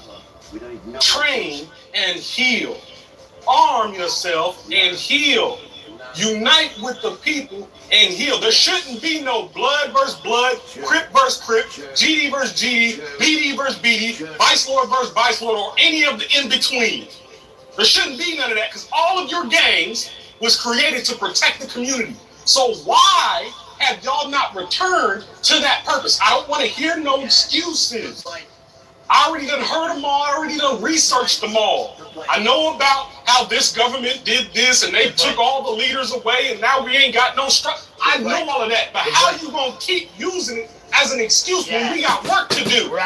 Take responsibility, unite, let's repair and heal this community, and we'll deal with the root of the problem, i.e. the supremacists, after we're done with the healing. But for now, you motherfuckers better wake up. If you thinking that just because you from the hood, just because you from the ghetto, that, oh, you just gonna wake up when the war happened, you just gonna wake up when some bullshit happened, and now all of a sudden you proficient in war tactics, you proficient in how to survive, you proficient in how to defend your family. No, that little Glock you got, it ain't gonna cut it. You're gonna be the first ones out the door. You're gonna be the first ones up there sitting in the upper room. So do yourself a favor, do your family a favor, do your friends a favor. Do what it takes. Stop choosing the convenient content route and do what it takes to educate yourself on how to protect your family, how to heal yourself properly, emotionally and mentally. And then watch how the momentum from that changes, propels this community into unseen potential. If it don't apply, let it fly. The message was clear. I'm only talking to white supremacists and racists. Right. But just like in history, y'all seem to jump in front of bullets. True. That's not meant for you. True. And by the way, when you come trying to name call with me and try to attack me, guess what? I don't know what you think. I'm finna just cower in a corner, shaking in my boots. No, we can get it cracking. Whatever you want to do. Side note for a second, black folks, this is why it is impeccably important, absolutely mandatory, why we have to stop contributing to our own social demise. We have to stop with this internal war we got going on. To black women, your trauma is valid. We understand. At least the good black men, the real ones like me, we understand your trauma. We understand how you feel. We understand what you're trying to say. But you also have to understand where we coming from, what we trying to say, and how we feel in order for it to be a two-way conversation. In order for us to move forward and make progress, you cannot expect to just speak blindly on either end, from black man to black woman, or black woman to black man. You cannot expect to just speak blindly without being able to listen to anyone else on the other end and be received well. We have to undergo a critical level of evolution, upgrading, unlearning. We have to work on ourselves and stop being so prideful and egotistical about doing so. Stop running from accountability with the issues internally in this community and look at it head on. For the betterment of the community, we have to address this. We have to address the fact that these gang members are more like Klan members than the actual Klan members. We have to address that the female rappers and male rappers are more like Klan members than actual Klan members. They're promoting for your young daughter to be twerking in class. They're promoting for your young son to unalive himself in the streets. And you just sitting up here keep dancing to it. I get it. It's entertaining. It's fun sometimes when you want to be lit. For the betterment of the community, we may have made a mistake by choosing to entertain that music. We have to keep it away from the children because they don't know how to decipher the difference from just entertaining something and really making it a part of your life. Is kids listening to NBA Youngboy, Little Durk, Megan Thee Stallion, Sexy Red, and that's becoming a part of who they are. Now back to the pale-skinned vampire. I don't know who told your pale, pasty, ugly, and that's becoming a part of who they are. Now back to the pale-skinned vampire. I don't know who told your pale, making it a part of your life. Is kids listening to NBA Youngboy, Little Durk, Megan Thee Stallion, Sexy Red, and that's becoming a part of who they are. Now back to the pale-skinned vampire. I don't know who told your pale, pasty, ugly, milk bone ass that we give a two damn cents about anything you think about us. See, this is the arrogance that they have. They believe that we can't exist without them. They believe that if they weren't in America, it would... Exactly. And if they're going to come in your house and put cameras in there, this type, no, that's what keeps them tramps going. Right? And then they want to show off to their mates, oh, this is what we've done to him, this is what we're doing to him. Yeah, you're doing it when people are not watching, but father's watching, and this goes to show how pathetic you are. That you feel good doing that sort of stuff when people are not there. Or when people are asleep, you open their doors and undo their locks and all that. Just pathetic little spoiled white boys. Spiteful, not spoiled, spiteful. Spiteful white boys. Spiteful. From the children, because they don't know how to decipher the difference from just entertaining something and really making it a part of your life. Is kids listening to NBA Youngboy, Little Durk, Megan Thee Stallion, Sexy Red, and that's becoming a part of who they are. Now back to the pale-skinned vampire. I don't know who told your pale, pasty, ugly, milk bone ass that we give a two damn cents about anything you think about us. See, this is the arrogance that they have. They believe that we can't exist without them. They believe that if they weren't in America, it would just fall apart. Newsflash, Dodo Bird. It's falling apart with you in it. Newsflash, Dodo Bird. Nobody in the world globally likes you. Newsflash, Dodo Bird. You owe everybody in the Newsflash, Dodo Bird. It's fun sometimes when you want to be lit for the betterment of the community. We may have made a mistake by choosing to entertain that music. We have to keep it away from the children because they don't know how to decipher the difference from just entertaining something and really making it a part of your life. Is kids listening to NBA Youngboy, Little Durk, Megan Thee Stallion, Sexy Red, and that's becoming a part of who they are. Now back to the pale skin vampire. I don't know who told your pale, pasty, ugly, milk bone ass that we give a two damn cents about anything you think about us. Sure. See, this is the arrogance that they have. They believe that we can't exist without them. They believe that if they weren't in America, it would just fall apart. Newsflash, Dodo Bird. It's falling apart with you in it. Newsflash, Dodo Bird. Nobody in the world globally likes you. Newsflash, Dodo Bird. You owe everybody in the world billions and trillions of dollars. Newsflash, Dodo Bird. We're constantly having water and food shortages and coin shortages. Shortages everywhere. Chicken, eggs. We having shortages everywhere. Where are you thriving at? You ain't number one in education. You ain't number one in nothing other than war. And quite frankly, China done built a bigger army than you. And I'm not gonna lie, right? Because I'm kind of petty, right?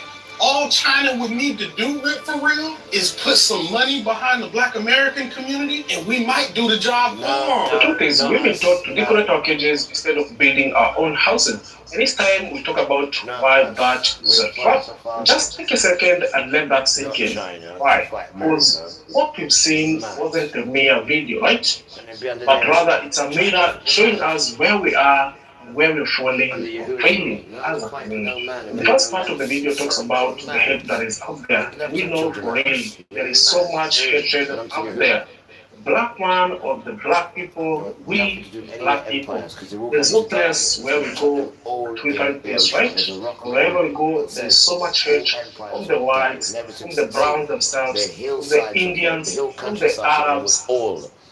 So much hate, right? But when we focus ourselves on all those hate, the MAGA, the white supremacist groups, right? We lose focus ourselves. But because if you spend 2 hours looking at what your enemy is doing, what happens? You remain with less time, if no time, to build your own house. When these hate groups say something crazy, we need to let them be. We need to let this negative energy wash away. Why? Because our aim and being isn't to change their minds, right? But rather to change our own reality. We need to focus on our own lands. We need to focus on our own foods. Clean our own houses, right? We need to focus on our schools. We need to focus on our businesses, right? Because this is how we win this battle. Because when we become stronger, their opinion means less. We mean nothing actually for us. Let's talk about the Second Amendment. For a long time, we told that guns are for criminals, right? But what does history tell us? History is telling a different story. History is actually demonstrating a very different reality. Right. Back in the days, the laws were specifically changed to keep us as a community from having guns. Right? Why? Because we can't protect ourselves. We can't protect self-defense, right? We depend on the white for protection, for safety, protect our homes, protect our families, protect our property, right? But what do we know? We can't protect our very own homes, our very own houses. Then it necessarily means that we don't own whatever is inside, right? Because whoever holds the gun has the power. That's what I say.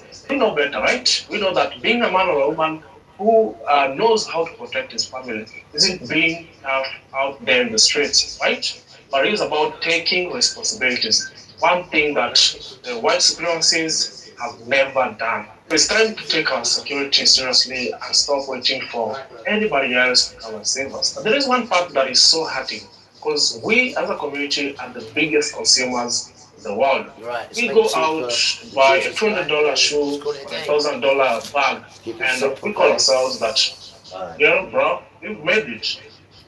This guy's alright. His shows are alright, but you know the way he speaks, because he's he's got the African tongue, and their A-E-I-O-U is different because next door was telling me how it is. It's not really as clear as we hear it in England. But yeah, no, his videos are good. It's just when he talks, you have to really, really concentrate because of just of his language. His videos are brilliant, man. Right, coming in.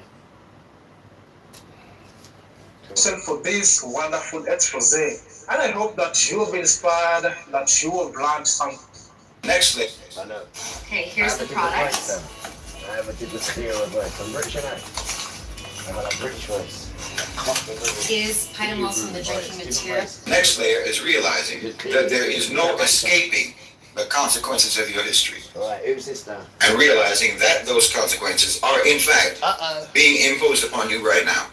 Especially in America. But in Europe too. I mean, look at Europe. It's falling apart. Europe is falling apart. They're going extinct, and even their own natural extinction isn't fast enough for them. They're rushing towards war and conflict on the continent. Macron just told hospitals in France that they need to be ready for a European war by next year. War with Russia. They're taking their own societies apart. They're impoverishing themselves. They're enslaving themselves. They're deindustrializing themselves. They're being asset stripped. Exactly what they did to the people that they colonized. True. Europe is tumbling into the abyss of their own making. True. But America, the imperial heir of Europe, the neoliberal economic firing squad of corporate power, they used to spray their bullets like a mass shooter all across the global south, all across the Muslim world, all across Africa, all across so-called Latin America. Well, America is descending into madness. You're descending into madness because you're cursed. That's why I've said you cannot properly analyze geopolitics. You cannot properly analyze geopolitics if you exclude the reality of divine justice. You cannot exclude God from your assessments. You can't exclude Allah subhanahu wa ta'ala from your forecasts. And you cannot be as unjust, as brutal, as degenerate, as wicked as America has been. Very true. And actually think that the consequences are not going to be severe. You understand? The suffering of whole continents at your hands is going to ricochet back onto America. I said you're cursed. You know it and I know it. True. That's the truth. We both know this.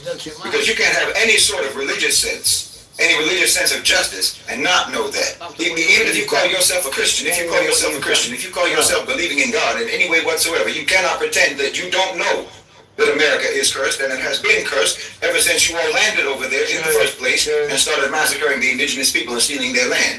What your Zionist brigades are doing to the Palestinians right now is just a fraction of what you did to the Native Americans. What Hitler did was a fraction of what you did, in fact. And the Hebrews are there. And you really think that you were going to be able to escape the consequences of that? Exactly. Of course not.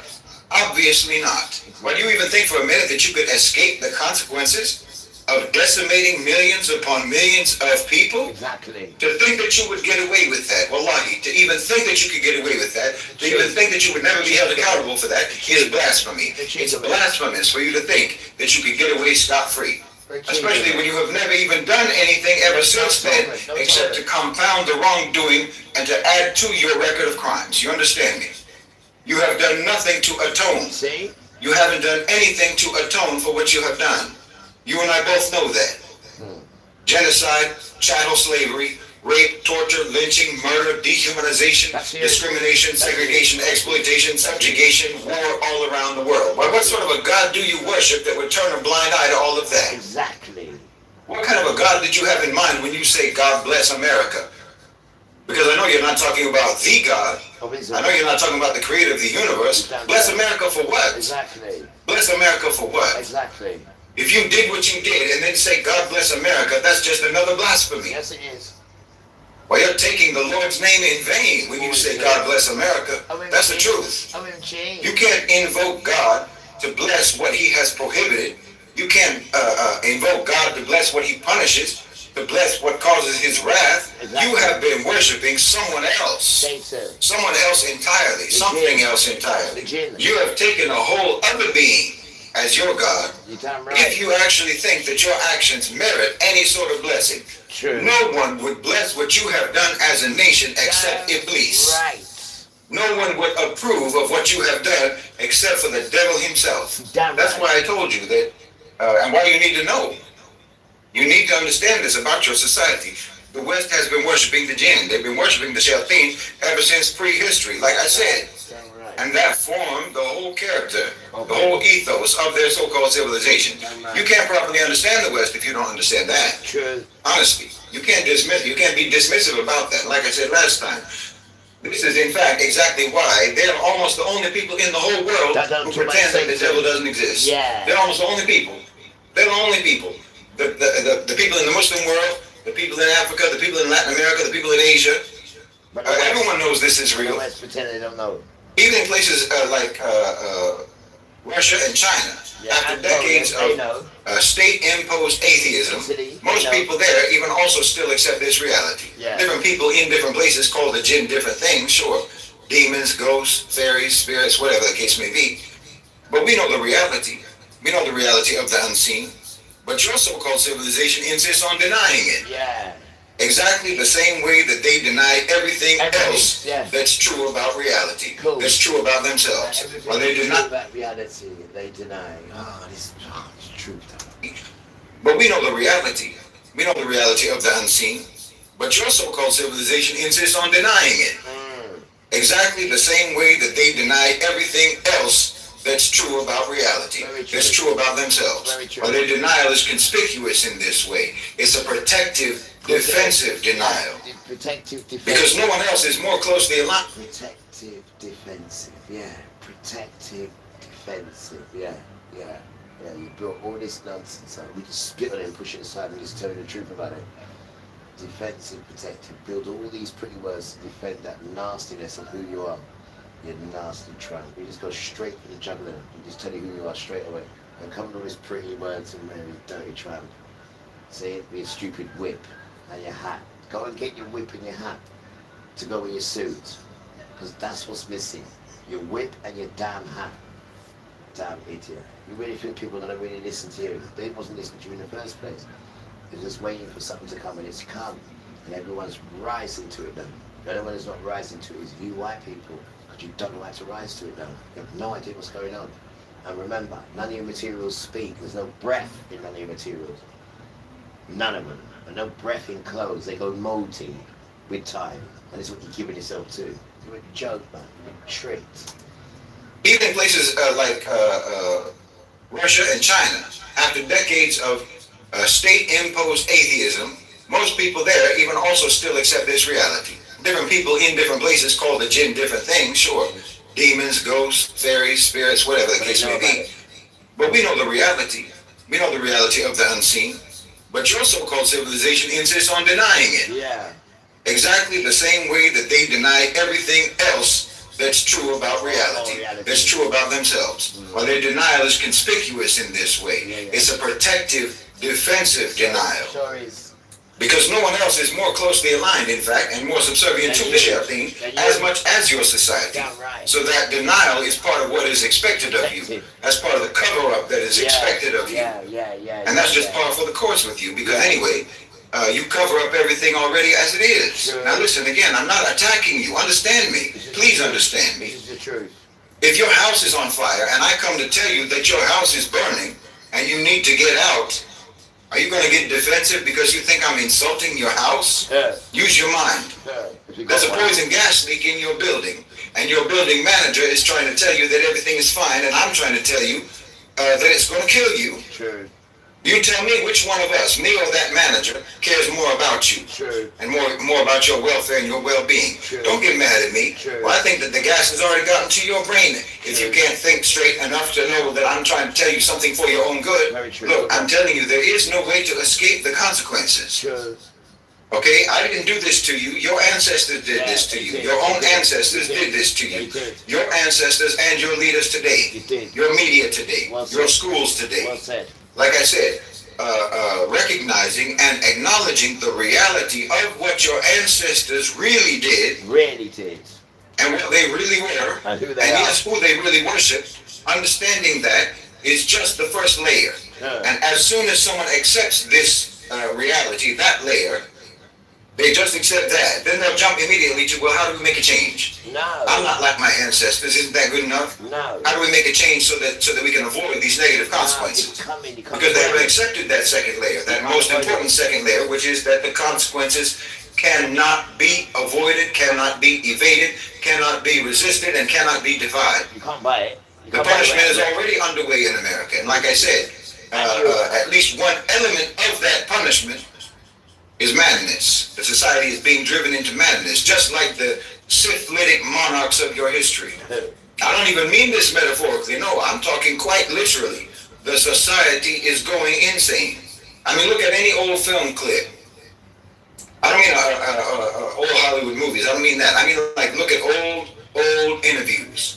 Old footage of people talking, like, in, say, the early 1900s, for example. Listen to them. Listen to how they talk.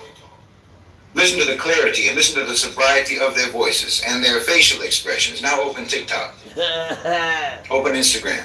And see the same. Or if you took someone from 2025 and you send them back to 1925, no matter what they were talking about, everyone would think that they are drunk. Everyone would think that these were mad people.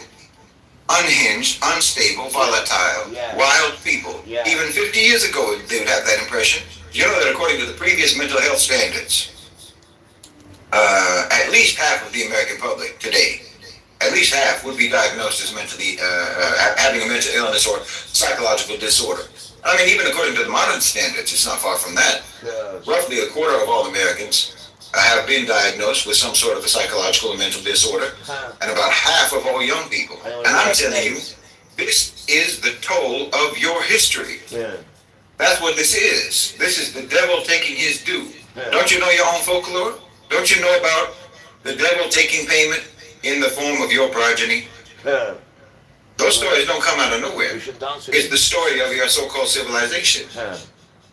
Your ancestors sold you out for the sake of pomp and splendor in their day. They sold you out so they could sip their mint julep tea on the veranda of some great plantation house in the American South, while human beings were being whipped and being raped and being treated like animals.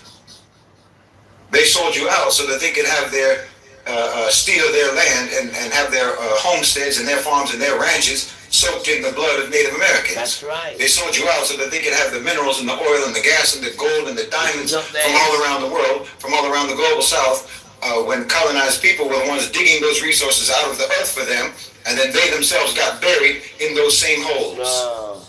That was the bargain. That was the deal that your ancestors made. You know, everyone thinks, or everyone says, that America was built on stolen land by stolen labor. Yes, but I'm telling you that there's no such thing as stolen land. There's no such thing as stolen labor. There's only borrowed land. There's borrowed labor, and eventually you're going to have to pay for it. And your payment is coming due. There's no fix. Because when you think about trying to fix things, what you really mean is trying to figure out how to put off the inevitable consequences, and that's not going to happen. You can forget about that. You can't vote your way out. You can't policy your way out. You can't march or protest your way out. You can't virtue signal your way out. You can't even reparations your way out. The bill is due, and payment will be taken, one way or another. And as I say, payment is already being taken right now. I'm telling you, the fate of America is sealed. I'm so proud. And it was sealed over 400 years ago. You're just now reaching the end of that contract. You know, I said some time ago that Trump was actually hated in America and Europe during his first administration, everyone knows. But he was actually popular in the global South. Around the rest of the world, people liked Trump. 78 today, guys. Winter Rush, 78 today. Winter Rush. I printed it. There it is up there. There it is up there. 78 years war today. Winter Rush boats, 22nd of June 1948. The scattered remnants of Yahuwah. There it is, that boat. You'll have to get pictures of it there. And I give it to her on the right day. It's his birthday today. I'm so proud. Definitely knowing who I am and where I come from. I know it's beautiful. It really is. It really is. Scattered children. I know. And the dance can't work without the children. Is that right? It can't. It cannot work without children. He says, don't get cheeky. I'm not. I'm just saying. Well, he can't look at it, And this is why you've nurtured us. And this is why we adore you. Yeah, we're frightened of you, but we adore you. You know, and we're allowed to get you soft. We're allowed to get you soft. You're damn right we do. Trump was actually hated in America and Europe during his first administration, everyone knows. But he was actually popular in the global south. Around the rest of the world, people liked Trump. Arabs liked him, Asians, Africans, South Americans generally. Generally speaking, he was actually popular with the countries in the global south. Even China likes him, despite the performative rivalry. And I'll tell you why. Because we all recognize that he is the embodiment of the devil's doom. Oh, who's that? Trump being appointed. Trump. You're just now reaching the end of that contract. You know, I said some time ago that Trump was actually hated in America and Europe during his first administration, everyone knows. But he was actually popular in the global south. Around the rest of the world, people liked Trump. Arabs liked him, Asians, Africans, South Americans generally. Generally speaking, he was actually popular with the countries in the global south. Even China likes him, despite the performative rivalry. And I'll tell you why. Because we all recognize that he is the embodiment of the devil's doom. I know, even got women to try and take it out of me, which they did. They took the spear out of me, but Father just went, and then when she come back, she was bags. She couldn't get the baby, could she? No, it's Father's lying with his children. First male, take him. Yeah, he done. Just stop it. First male, and that's what's going on. That's what's going on. He's preserved his children for his team. I mean, ain't nobody going to come and kill us and all that nonsense. He's coming to kill you. It's not that kind of dance to get frightened. It's the time to get ready. He's coming. Not time to be frightened. No. And Jesus, who use Jesus? I'm going to kill you. You use Jesus. And you said you was. Serve me right. That's not his name. Serve me right. And you sold him out. He done all that for you. You sold him out. You apostles. You're a joke. Wait till when they show us who the apostles are after. The ones who sold him out. I ain't going to be happy with you at all. Why would I be happy with you as a child? I'd cuss out your clout rust now. You certainly would. Right? Certainly would. You mean to tell me he put the powers everything in you? People were dead. You touched them and they wake up and go home. And then you turn on him for 30 pieces of silver and all that nonsense. Wait till I see you, you damn tramp. Formative rivalry. And I'll tell you why. Because we all recognize that he is the embodiment of the devil's doom. Right? Trump being appointed over the United States signaled to the rest of us. That's why you couldn't come from the best tribe, Levi. You couldn't come from the Levi tribe. They couldn't put you in charge of the Ark of the Covenant, or to be in charge of the people, to make sure they get everything they need. That's why obviously you don't need no inheritance, you don't need no proportion or nothing. I am your inheritance and proportion, but this is what you have to do. And he's only going to give that remedy to certain sons, because I mean, even here, where everyone's against him, you can't even stick up and fight for him. So why would he give you anything? You ain't going to stick up for him.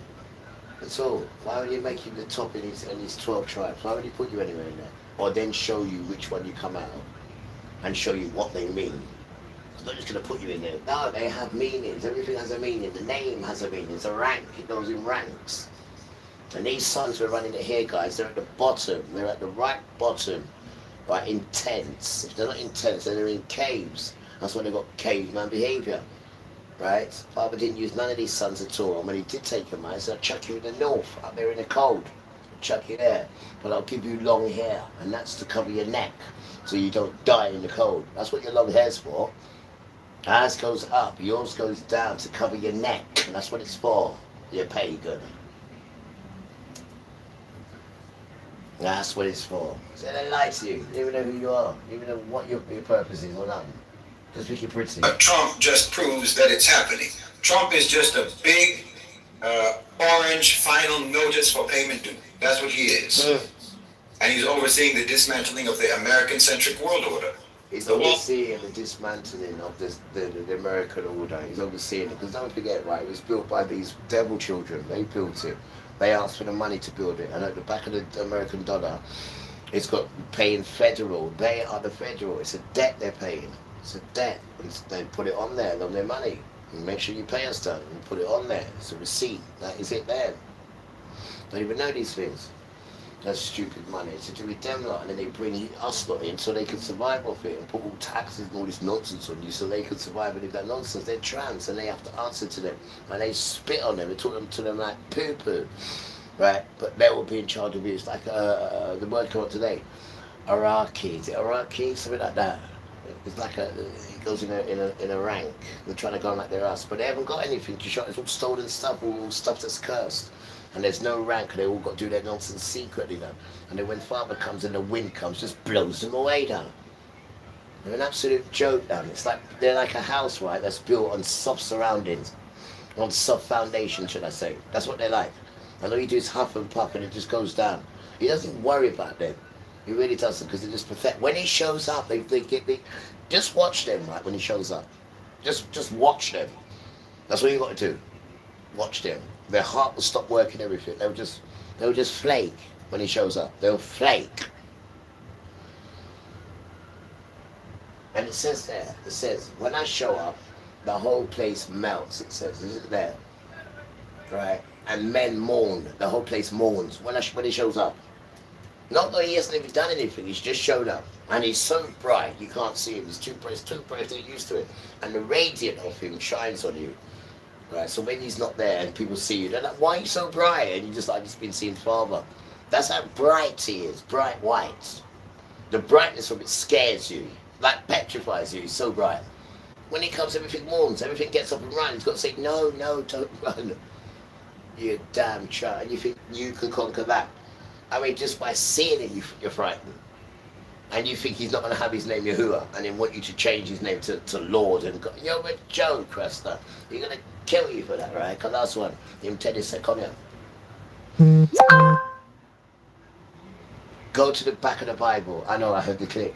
Go to the back of the Bible. Last page, right? Revelations 22. What does it say? At the bottom it says, oi, tramp, come here. Don't change or add anything what you've just read. If you do, just if you do, all the disease and the infection and the petulance that you have read, I will chuck them upon you, your sons, and all your generation. And if, right, it's not in the book, I still gave it to you. Now close the book. Don't slam it. Close the book gently, you tramp. That's better. Now go and play, you damn tramp. Because of Trump. Trump just proves that it's happening. Trump is just a big orange final notice for payment due. That's what he is. And he's overseeing the dismantling of the American-centric world order. The walls are closing around America. Of course it is. And the demons are descending down into those, between those walls to loot and to pillage anything and everything, and anyone and everyone in that land. Why? And I'm not saying this spitefully, and I'm not saying it hatefully, and I'm not trying to rub it in, and I'm not trying to gloat. No, you understand? I'm not trying to insult you, but you need to understand. You know, good Muslims, right, and Hebrew children, right, not allowed to gloat, guys. Not allowed to. And if they gloat in saying ha ha, then they're not the right children. Not allowed to gloat. Not allowed to at all. Because Father can put that on you. And that's what he says to you. Don't gloat when I'm doing stuff to people, because I'll do it to you. Remember, you was in Egypt as well, right? And you was a slave there. So don't enslave no one, because you know what it's like to be enslaved. This is why I give you long suffering and hardship. So you know what these things feel like. So when you see people in those situations, you see with them and you help them, because you've been through it and you don't like it, do you? No, I don't. Well then, you don't give that to people in my name as well. No, you don't, son. No, you don't. That's why we give you these things. These fools here don't know about long suffering. They soon will know. They soon will know. But everything they go through, they seem to push it behind them and just carry on living a lie. Everything about these people is a lie. They don't live in reality. They use things to take them away from reality. Nonsense, nonsense, just nonsense, just nonsense, nonsense. But when the nonsense is taken away, they've got themselves to deal with, and it's themselves they're running for. So there'll be many suicides committed, many. Remember, the white boys are committing suicide, right, because they're under a different pressure from a system. Now these people will be committing suicide because when everything's gone, the system, they're going to hate who they are because they don't know who they are. They've been running from themselves. And then they've got all this pressure as well. And they ain't got none of these toys to take away this pressure. They're not committing suicide. Watch and see. You have no idea what they're going to store for you. And for you to commit suicide, they're all right with that.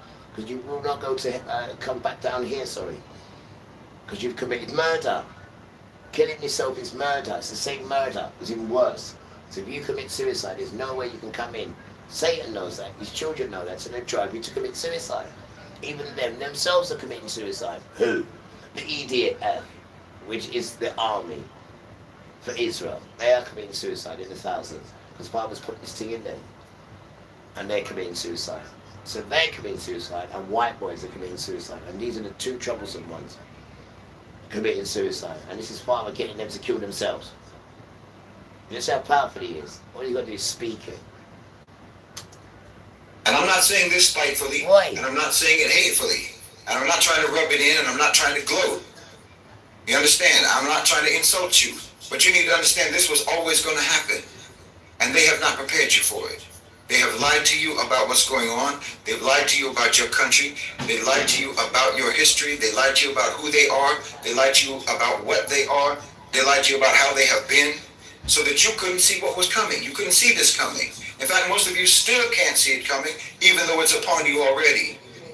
And that's unfair. To me, I find that unfair. It's unfair to you. It's unjust to you. It's treacherous. There is an absolute law in this universe that no political superpower, no military industrial complex, and no economic empire can ever outrun. And that is the law of harvest. You cannot plant systemic trauma, generational violence, and global exploitation into the soil for 400 years and somehow expect to reap or to harvest peace, stability, and longevity, right? So credits and gratitude to Shahid Mohsen for this wonderful expose. And I hope that you have been inspired, that you have learned something from this video, because Shahid has really touched on the reality on the ground, right? The reality that many Western commentators and content creators are afraid to articulate. Because the American empire isn't just experiencing a standard economic downturn, right? Or a temporary partisan divide. It's experiencing a profound systemic and spiritual collapse. So for centuries, the Western world has operated under the comforting delusion that you can commit genocide to the indigenous people, right? Build an entire empire on the stolen bodies and African people, right? Strip the resources of the entire global south at a gunpoint, and somehow expect to escape the structural consequences. But there is nothing as a free lunch in history, as Shahid Mohsen has noted. There is no such thing as truly stolen land or truly stolen labor. There is only borrowed land and borrowed labor. And it's 2026 and the payment, the contract has expired. The payment is extracted, right? It's being extracted in real time. So think about what we see across the landscape of the American society today, right? Shahid Mohsen has spoken about the literal descent into madness and mental instability. And if you pay close attention, you'll find out that this is not a literal metaphor. This isn't a metaphor. If you look at the collective anxiety, the hysteria, and the fractured reality, right? There is a volatile state of the public consciousness. When you look at the previous mental health baselines and compare them to the modern reality, where nearly half of the young population is navigating deep psychological distress or diagnosed disorder, you have to ask yourself, what is the root cause of all this? So the establishment will tell you that it's just the algorithm or social media or post-pandemic isolation. But the deeper truth is that living in an empire built on an acknowledged blood covenant with injustices creates a permanent underlying friction in the human psyche. You cannot consume the fruit of the global hegemony while pretending the trees weren't watered with blood, without it eventually driving your collective consciousness completely insane, right? It's the spiritual weight of an untold history. So Shahid Mohsen has a profound point on the Western civilization, which is uniquely obsessed with denying the existence of the unseen, the spiritual, right, and the demonic. The global south, across Africa, the Muslim world, indigenous community in Latin America and Asia, there's always been a sort of baseline recognition of spiritual warfare, right? People understood that there are forces of darkness, forces of greed and principalities that guide human actions, right? But the West has spent centuries weaponizing enlightenment, rationality, and materialism to pretend those things don't exist. Why? Because that denial is a protective camouflage. If you acknowledge the existence of absolute spiritual wickedness, then you have to look at the historical record of your own empire and recognize you've actually been serving, what you have actually been serving, right? And they've actually been serving demons, right? Because if you sacrifice a human life, whom are you sacrificing? It is not this the true and sin God, right? Because it doesn't require the human sacrifice. Now, does it require the sacrifice of animal, right? You cannot debate the wealth generated. Yeah, this guy, the way he speaks, he speaks all right, but it's just, I don't know, there's just something about it. There's something about it. No, his videos are brilliant. His videos are absolutely brilliant. You're right, Bina. British, you're not British. How everyone's doing good. I really do. Right, let me just wash this cup quickly. And then we're ready. You want to take this top off as well and change this job?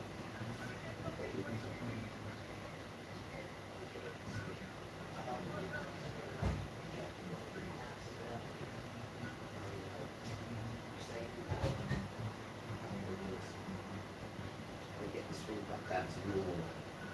I've got lots of books to read as well. I don't know, I guess I'm getting on the computer. My heart's not into it like it was before. Because of the pretend, it's too pretend. And them guys control it. You get me? It's just like on there, it's just a foolish joke. The people are not real, that's why. They're not real, they just pose about the Father and Jesus. Just put nice things on them out there, they're into it. And that's it, it's just too weak, man. It's too weak. It's too weak. There's not really passion everywhere. There's not that passion of that. They just talk it on the internet. And close things, and that's it.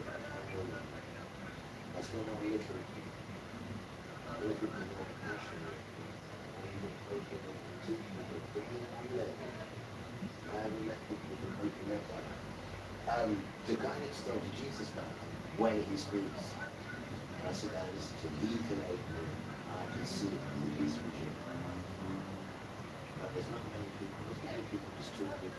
It's passion to look good, not passion that opens you up. Just passion to look good. You get me? What did I want to find in there? I wanted to find where it said about the prophet. When they speak, and then it comes to fruition, I want to get that bit. Right, I've got the food ready for after. I'm just ready to chill out, guys. We're going to eat all day, I know. And I've got plenty of minstrels as well, I know. British murder. People don't do it like this, because it is kind of getting chilly. And this is beautiful. I've been trying to get in a humid. Yeah, this is beautiful. The breeze on that is just ouch. Now leave it there. Right, we're good, Father, we're good. Just gonna eat this food and relax. We can only do 1 meal a day. On the wind rush day, I know. It's up there, isn't she? I'm so proud. Is that right? All roads lead to Great Britain. On the 22nd, I'm going to learn about the dates as well and ask about the numbers. Right, come on, I'm ready to chill out now. No, I want to chill out. I want to chill out now. Leave me alone. Sexy boy. Leave me alone. I hope the grandsons are doing good. Yeah, they're reading their book. Start from Genesis. There's the first 5 books there. That's what's important for the grandsons. And what about the rest of the Bible? Start from there. First 5, the beginning. Let there be light. Start from there. Do it on your own as well. Don't read it with nobody. Read it on your own. Then the Spirit will come into you slowly, line upon line. It will come into you. It will. That's the way it works. Especially children coming to you. Do it on your own. Do it on your own.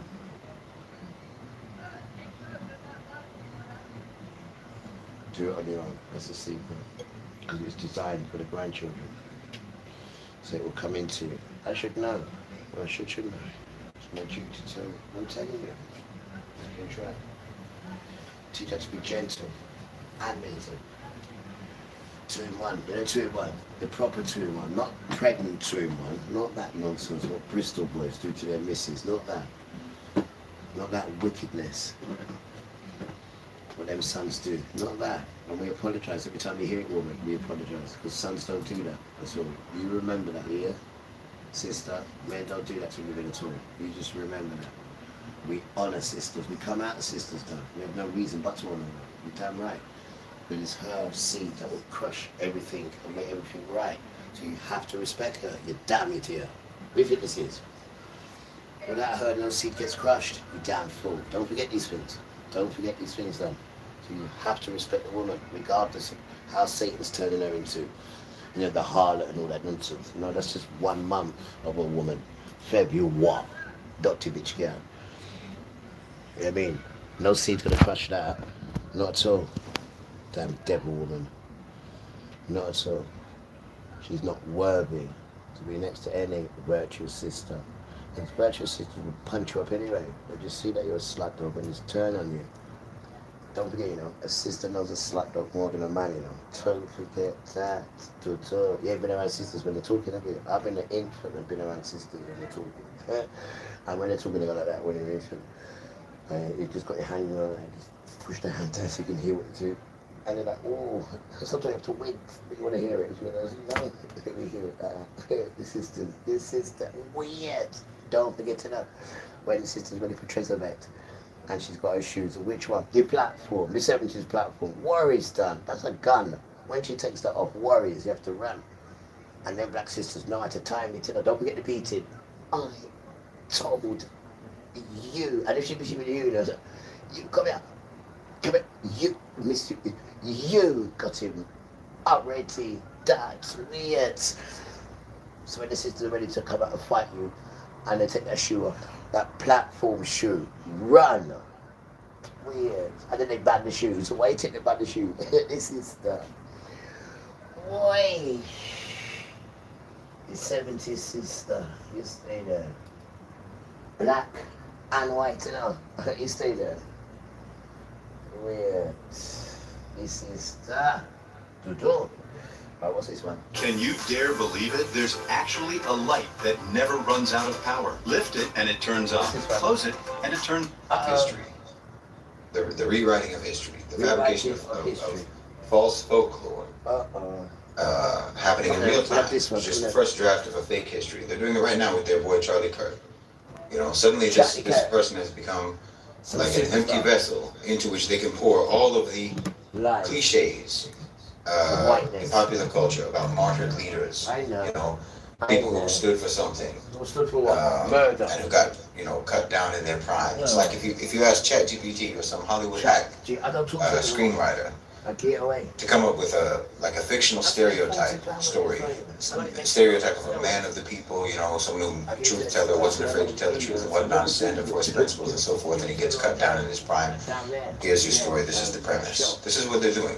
So now you wrap up the actual historical record of this man, you wrap that up in the gauze of these cliches and their cynical sentimentality until the actual man himself is completely obscured. And in fact, this is how you wrote your whole history. And we're watching it now play out in real time. You mythologize like you're doing now. And you're watching that myth-making process going on right now. I said, you're going to have to tell your boss, I'll ask you quickly, do you want it? He said, oh yeah. I said, go on, you have it then. I said, really? I said, don't tell your boss then. You can have it. I said, really?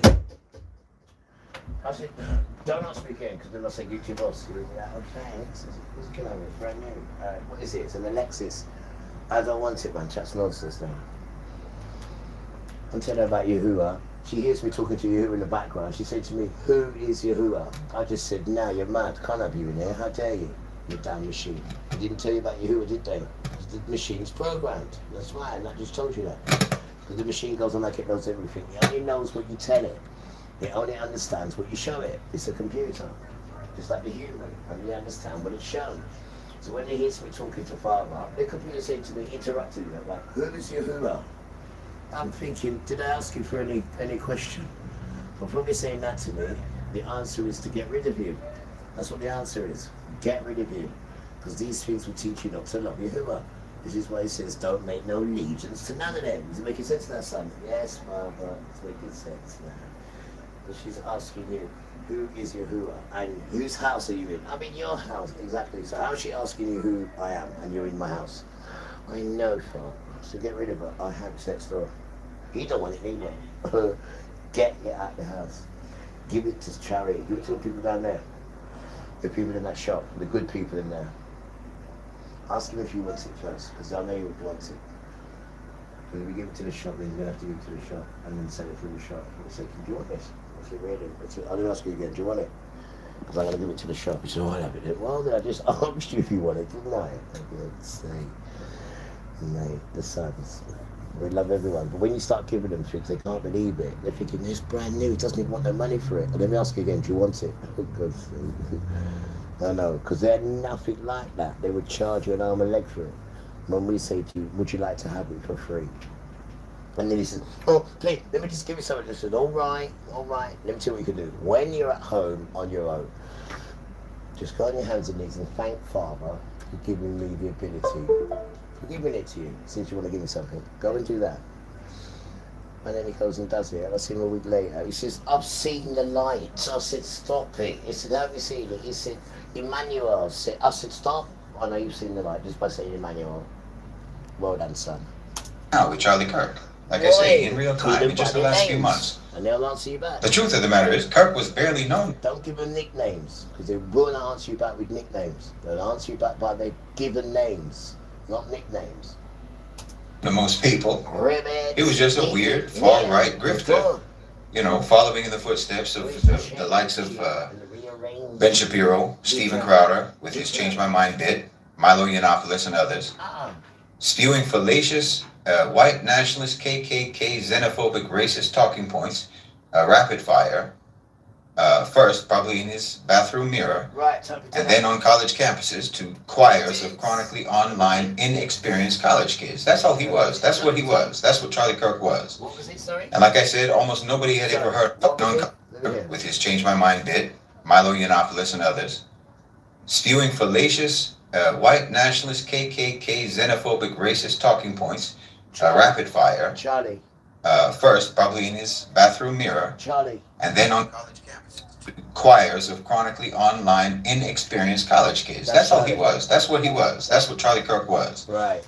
And like I said, almost nobody had ever heard of him before. Got you. I mean, just look at the Google searches. Look at the Google searches of his name prior to his murder. It's non-existent. Non-existent. This was not an influential man. Of course it wasn't. This was not someone who was changing the world. He was part of the right-wing traveling circus, you know? It's the right-wing traveling circus. Look at the names you got for the father. The pathetic names you got for these fools. Really? You know, like those old, the traveling carnivals that they used to have going from town to town? Yeah. I don't know if anyone today even remembers that. Yes. And that's what he was doing, and just flogging the same old talking points, peddling the same old dogmas of the power structure. Completely fully aligned with the rich and powerful. And generally attacking the weak and the vulnerable. Yeah. Paid to be an imperialist colonial apologist. No, doing that great, I don't have no time for them, but not at all. I just go straight for their stupid spirit, though. Don't use that intelligent nonsense on me. You damn capturer. You damn settler. No one listens to a settler, no matter how intelligent you think you are. Right? You're a settler. You murdered people. You can't be that intelligent because you would have used your intelligence to get stuff, not to murder people and then come across like you're intelligent. Don't even try it, man. His work of justifying white supremacy in a white supremacist country. Don't try it. Company man. That's what he was. And he made himself extremely wealthy, basically by being a shoeshine boy for power. That's what Charlie Kirk was, let's be honest. You're a joker. That's literally the easiest way to get wealthy in America. But you'll notice now, no one is actually talking about what he ever said, what he actually pushed, what he actually peddled, what his paid opinions were, what his actual words were. No, they're not talking about that. No one quotes him. He was a thoroughly mediocre mouthpiece for the mediocre white American aristocracy. That's what he was. His mind was never tainted by a single original thought of his own, believe me. So now you've got two Charlie Kirks. You've got the one who actually lived, who was an untalented, unintellectual sycophant of the power structure. And then now you've got the mythologized one, the one mythologized in death, who was a brave truth teller, a paragon of virtue, standing up against the odds, right? Who got cut down because what? He posed a threat to the power structure? It's both comedic and contemptible, to be honest. It's comedic and contemptible how much disdain they have for your intelligence. That they could actually just inflate this false icon and fly Charlie Kirk like a blimp over a stadium and expect you to think that there's anything inside of that blimp except hot air. And now he's got a holiday. The man's got a holiday. He's the new MLK, right? And he comes complete with his own assassination conspiracy theories. It's the perfect media product. It's the perfect media product. Study people. That traveling circus that Charlie Kirk was a part of, that traveling circus has turned into a Las Vegas residency show now, starring Candace Owens and Erica Kirk, and an assortment of, random supporting players. Just wait, eventually there's probably going to be a musical about it. I mean, Turning Point USA is not a movement. They call themselves a movement. It's not a movement. It's a multi-million-dollar corporation dodging taxes as a non-profit organization. It isn't grassroots funded by individual donors. Give me a break. They made it very clear already. They are billionaire sponsored. They're billionaire sponsored. They're state sponsored. They're Israel sponsored, Zionist sponsored. They said it themselves. And all this talk about Charlie Kirk changing his position on Israel, that he was flirting with the idea of joining the anti-Israel faction of the right wing because he was going to lose some of his big Zionist funders. Paid opinions, you understand? How can you hear that and not understand what that is? There's no principle involved in any of this, except for the profit motive. That's the only principle they work by. Genocide won't make him change his mind. But if you don't pay him, his opinion will change. It's transparent. I mean, the level of complete amorality is absolutely astounding. What does that mean? Amorality. And the most astounding part to me is how they can literally tell you that they're corrupt. They tell you that they're corrupt. They tell you they're greedy, insincere, fake, phony posers. I know that. Ideological prostitutes. Ideological prostitutes. Listen to the words that they call these people, which they are. I mean, the level of complete amorality is absolutely astounding. What does that mean? And the most astounding part to me is how they can literally tell you that they're corrupt. They tell you that they're corrupt. Yeah. They tell you they're greedy, insincere, fake, phony posers. Ideological prostitutes. Arguing with performed conviction for the highest bidder. That's all they are. That's what they do. And they tell you that. They can show you all of that. And you still convince yourselves that these are virtuous people. That these are virtuous people. That these are leaders. That these are truth tellers. And what have you. That's the really astounding part to me. It's like someone who thinks that, who thinks that ChatGPT is actually sentient. And that's not just designed to accommodate and to mirror you by predictive pattern recognition. You think it's actually thinking. That's what these people do. They're the same. They're like artificial intelligence, Oh, based on this user's input, this is probably what this moron is going to say next. So let me say it instead. Let me say it before he says it and have him think I'm a genius. You're willing yourselves to believe it. Every single one of these people is nothing but a performer. They don't believe in anything. Not a thing. Only in their bank accounts. Mercenaries. They're mercenaries. They're ready to peddle whatever ideology, whatever narrative, whatever opinion that the market wants. They don't care any more about the truth than a prostitute cares about love. Honestly. Meanwhile, while you're watching all of these people, you're not even, in your normal daily life, you're not even thinking about what day it is. You don't even think in terms of what day it is or what month it is. Your whole life revolves around payment cycles. Doesn't it? When is this due? When is that due? Yeah. When does the salary come in? When do the food stamps come in next week or this week? I heard you. Which week do the benefits come in? You keep getting more and more in debt, even if I heard you. Every single one of these people is nothing but a performer. They don't believe in anything. Not a thing. Only in their bank accounts. Right. Mercenaries. They're mercenaries. They're ready to peddle whatever ideology, whatever narrative, whatever opinion that the market wants. They don't care any more about the truth than a prostitute cares about love. Yeah. Honestly. Meanwhile, while you're watching all of these people, you're not even, in your normal daily life, you're not even thinking about what day it is. You don't even think in terms of what day it is or what month it is. Your whole life revolves around payment cycles. Yeah. Doesn't it? Yeah. When is this due? When is that due? When does the salary come in? When do the food stamps come in next week or this week? Which week do the benefits come in? Mm-hmm. You keep getting more and more in debt, even if you don't buy anything. Yeah. You've got your rent, you've got your house payment, you've got your car payment, you've got your insurance, You've got your utilities, right? You've got groceries, diapers for the baby. Just so much. You're just a conduit for your money. You don't receive anything. It just moves through you. Whatever you work for, your salary and so forth, it just flows through you, right back out. You work to earn, and you earn just to pay out. Yeah. And then you have to pick and choose which of your necessities, which necessity is going to be met this week, and what can wait until next week. Yeah, you got them. Right? This is your life. I know it. You write checks that you hope they won't clear before the money hits your bank account. People's TV. You know, and it's going to sit in your bank account for the blink of an eye. Well.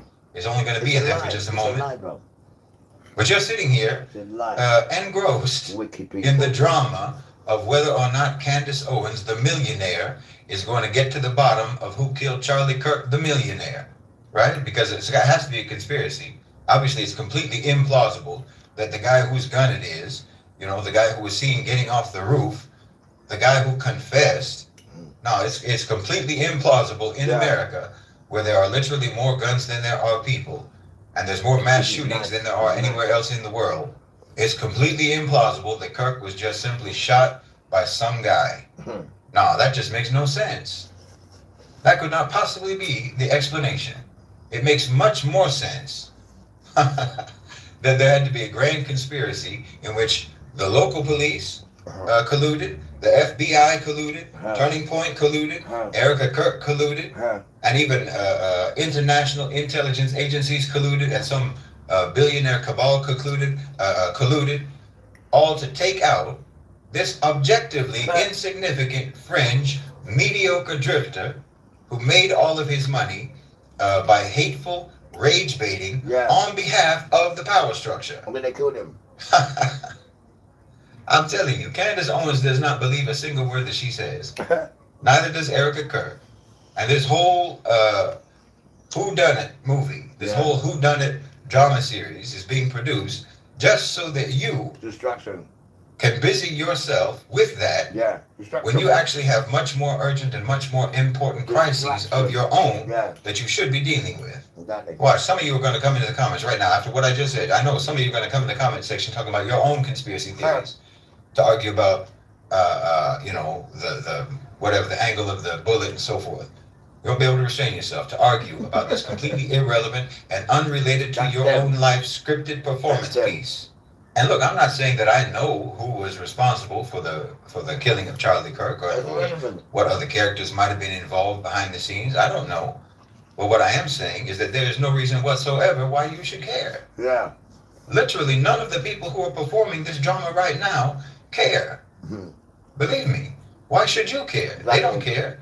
Like I said, they have already gone full throttle in actually erasing the reality of the person himself and replacing the reality of the person himself with a myth. Well, you can't be more indifferent than that about someone when you literally obscure who they actually were and then paste all over their memory with platitudes and cliched narratives just so that you can cash in. That's contemptuous. And, you know, the whole conspiracy element in all of this is part of the sanitizing. Sanitizing what an ignorant, malignant bigot of a man he was. You know? So you're pretending that he was cut down by the very power structure that he vigorously served. And he's, you know, from beyond the grave calling out for justice. Justice for Charlie. Be quiet. So you want to be on the side of justice. This is how they're playing you. You want to be on the side of justice. So that means that you have to be on the side of Kirk. As if Kirk and justice were ever on the same side during his lifetime. I mean, if Candace Owens wants to get to the bottom of someone's death, someone whose death much more plausibly has been covered up by a conspiracy, if she wants to do that kind of work, then why doesn't she direct her energy to uncover what happened to Trey Reed, a 21-year-old African-American who was found hanging from a tree in Mississippi? Why? Why don't you look into that? Why? They found that man hanging from a tree, and the police immediately ruled it a suicide. I bet they did. But Trey had no suicidal ideations. His family completely rejects the claim. There was no indication that he would do something like that. What, man? I mean, compare the plausibility of the Kirk conspiracy that Candace Owens is peddling to the plausibility of a black man being lynched in Mississippi and the local police, local law enforcement covering it up. What seems more plausible to you? I mean, when has that ever happened, right? Someone to be lynched in Mississippi and have the cops cover it up?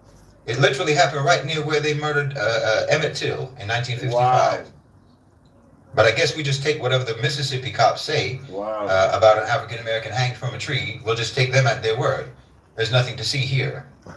If the police say it was a suicide, okay, it must be a suicide. In that case, the police are unquestionable. But if Charlie Kirk gets shot, oh, well, that must be an international conspiracy. Good point. Good point. It's an international conspiracy, and you can immediately dismiss the local police explanation for what happened. You can just dismiss their explanation, the FBI explanation. You can dismiss the confession of the shooter himself. No, this is not a person, Candace Owens, this is not a person who cares even remotely about the truth, or even remotely about justice, or about corruption in law enforcement, and obviously not about racism. She's trying to get to the bottom, trying to get to the truth of a straightforward shooting of a racist bigot who spent his entire career in the service of a racist, bigoted power structure. I mean, until now, most murders against African Americans, most African American murder victims, their murders go unsolved in the United States. But you want to now do your bulldog routine to try to solve the already solved murder of some xenophobic sycophant of the power structure who basically advocated the ethnic cleansing of black people in America. So of course you don't care about a possible lynching in Mississippi. But you're all caught up in this. You're all caught up following this drama online. It's like a new Netflix series for some of you. Oh, did you see Candace Owens last night? Her latest episode, she was dropping bombshells. Meanwhile, people like you and I are getting attacked in real life, getting detained, barely able to survive over there, getting swept up by masked ICE agents. I mean, I don't even know why they wear masks when you know they want to wear sheets. People potentially getting lynched in America, black and brown people, Muslim people, homeless people, getting hunted down like dogs. And it is even crimes that need solving. You don't even have to get to the bottom of it because we know who's doing it. Who's doing it are the ones that we would normally have to go to get crimes solved, but they're the ones who are committing the crimes. You understand? These are real things happening to normal people in America. Real things happening to normal people. I mean, someone who's caught up right now watching Candace Owens, you know, you're caught up to see what's the next development, what's the next episode, what's the next bombshell in the Erica Kirk, Candace Owens saga about Charlie Kirk and so on, and you're filling your mind with that, and you're filling your time with that nonsense. You don't know, you could be the next person that one of these things happens to. Something like this could happen to you. And if it does, you and I both know that there's not going to be a single podcast episode dedicated to finding the truth about what happened to you. There's not going to be a big Star-Spangled Banner funeral rally for you on Fox News. Tucker Carlson is not going to say your name on his platform. Turning Point isn't going to turn to you. And Candace Owens, you can forget about it. And there won't be any liberals either. You'll just disappear into a van and never be heard from again, or you'll be found dangling from a tree branch somewhere, and everyone will just say case closed. Please understand me. Please understand me. These people are for entertainment purposes only. They don't have any feelings whatsoever about anything that they say. Truly. They only say what they say because you have feelings. That's why they say what they say. For them, your feelings and your principles and your values, that's their business model. And no, I'm not saying that they are actually addressing your feelings. That's not their business model. They're not addressing your feelings. They're using your feelings. They use what you believe in just to get you off track. You understand? So that you never address your matters yourself. And see, they'll offer you a nice one and they'll offer you the evil one. They'll offer you one that you can agree with and one that you would disagree with. They're not sure which one you're going to take. They'll offer you one that you like and one that you potentially hate. They don't care. Listen, they don't care what you like. They don't care what you agree with. They don't care what you think is good. As long as you stay within the options that they are offering you. And you are absolutely kidding yourself if you think that any single one of these people are so-called sticking their necks out or so-called saying the things that no one will say while they've got $60 million from Netflix just to say it. Or they've got billionaire backers, billionaire sponsors. No, these are just different ends of the allowed narrative spectrum, right? From Nick Fuentes to Jimmy Kimmel, from Tucker Carlson to Stephen Colbert. From Candace Owens to Dave Chappelle, okay? Dave Chappelle, There's yeah. not a single one of them Not a single one of them. What about him? Who is saying anything whatsoever Well, it's that conscious. the power structure does not approve of. It is the power structure itself that has made these people multimillionaires. So be serious. Yeah, very true. Very true. These are all characters. That's what they are. They are characters. I mean, literally. Very true. These people are characters. They're narrative devices. Yeah. That's all. One speak up. The ones that you agree with and the ones that you disagree with. They're all part of the same narrative device toolbox. Yeah, I agree. The ones that you like and the ones that you don't like. They're all literally fictional characters. Right, guys. Candace Owens. See you later. Bill Maher, Tucker Carlson, Erica Kirk, Charlie Kirk was, Ben Shapiro is, Megyn Kelly, Stephen Colbert, Jimmy Kimmel, Ray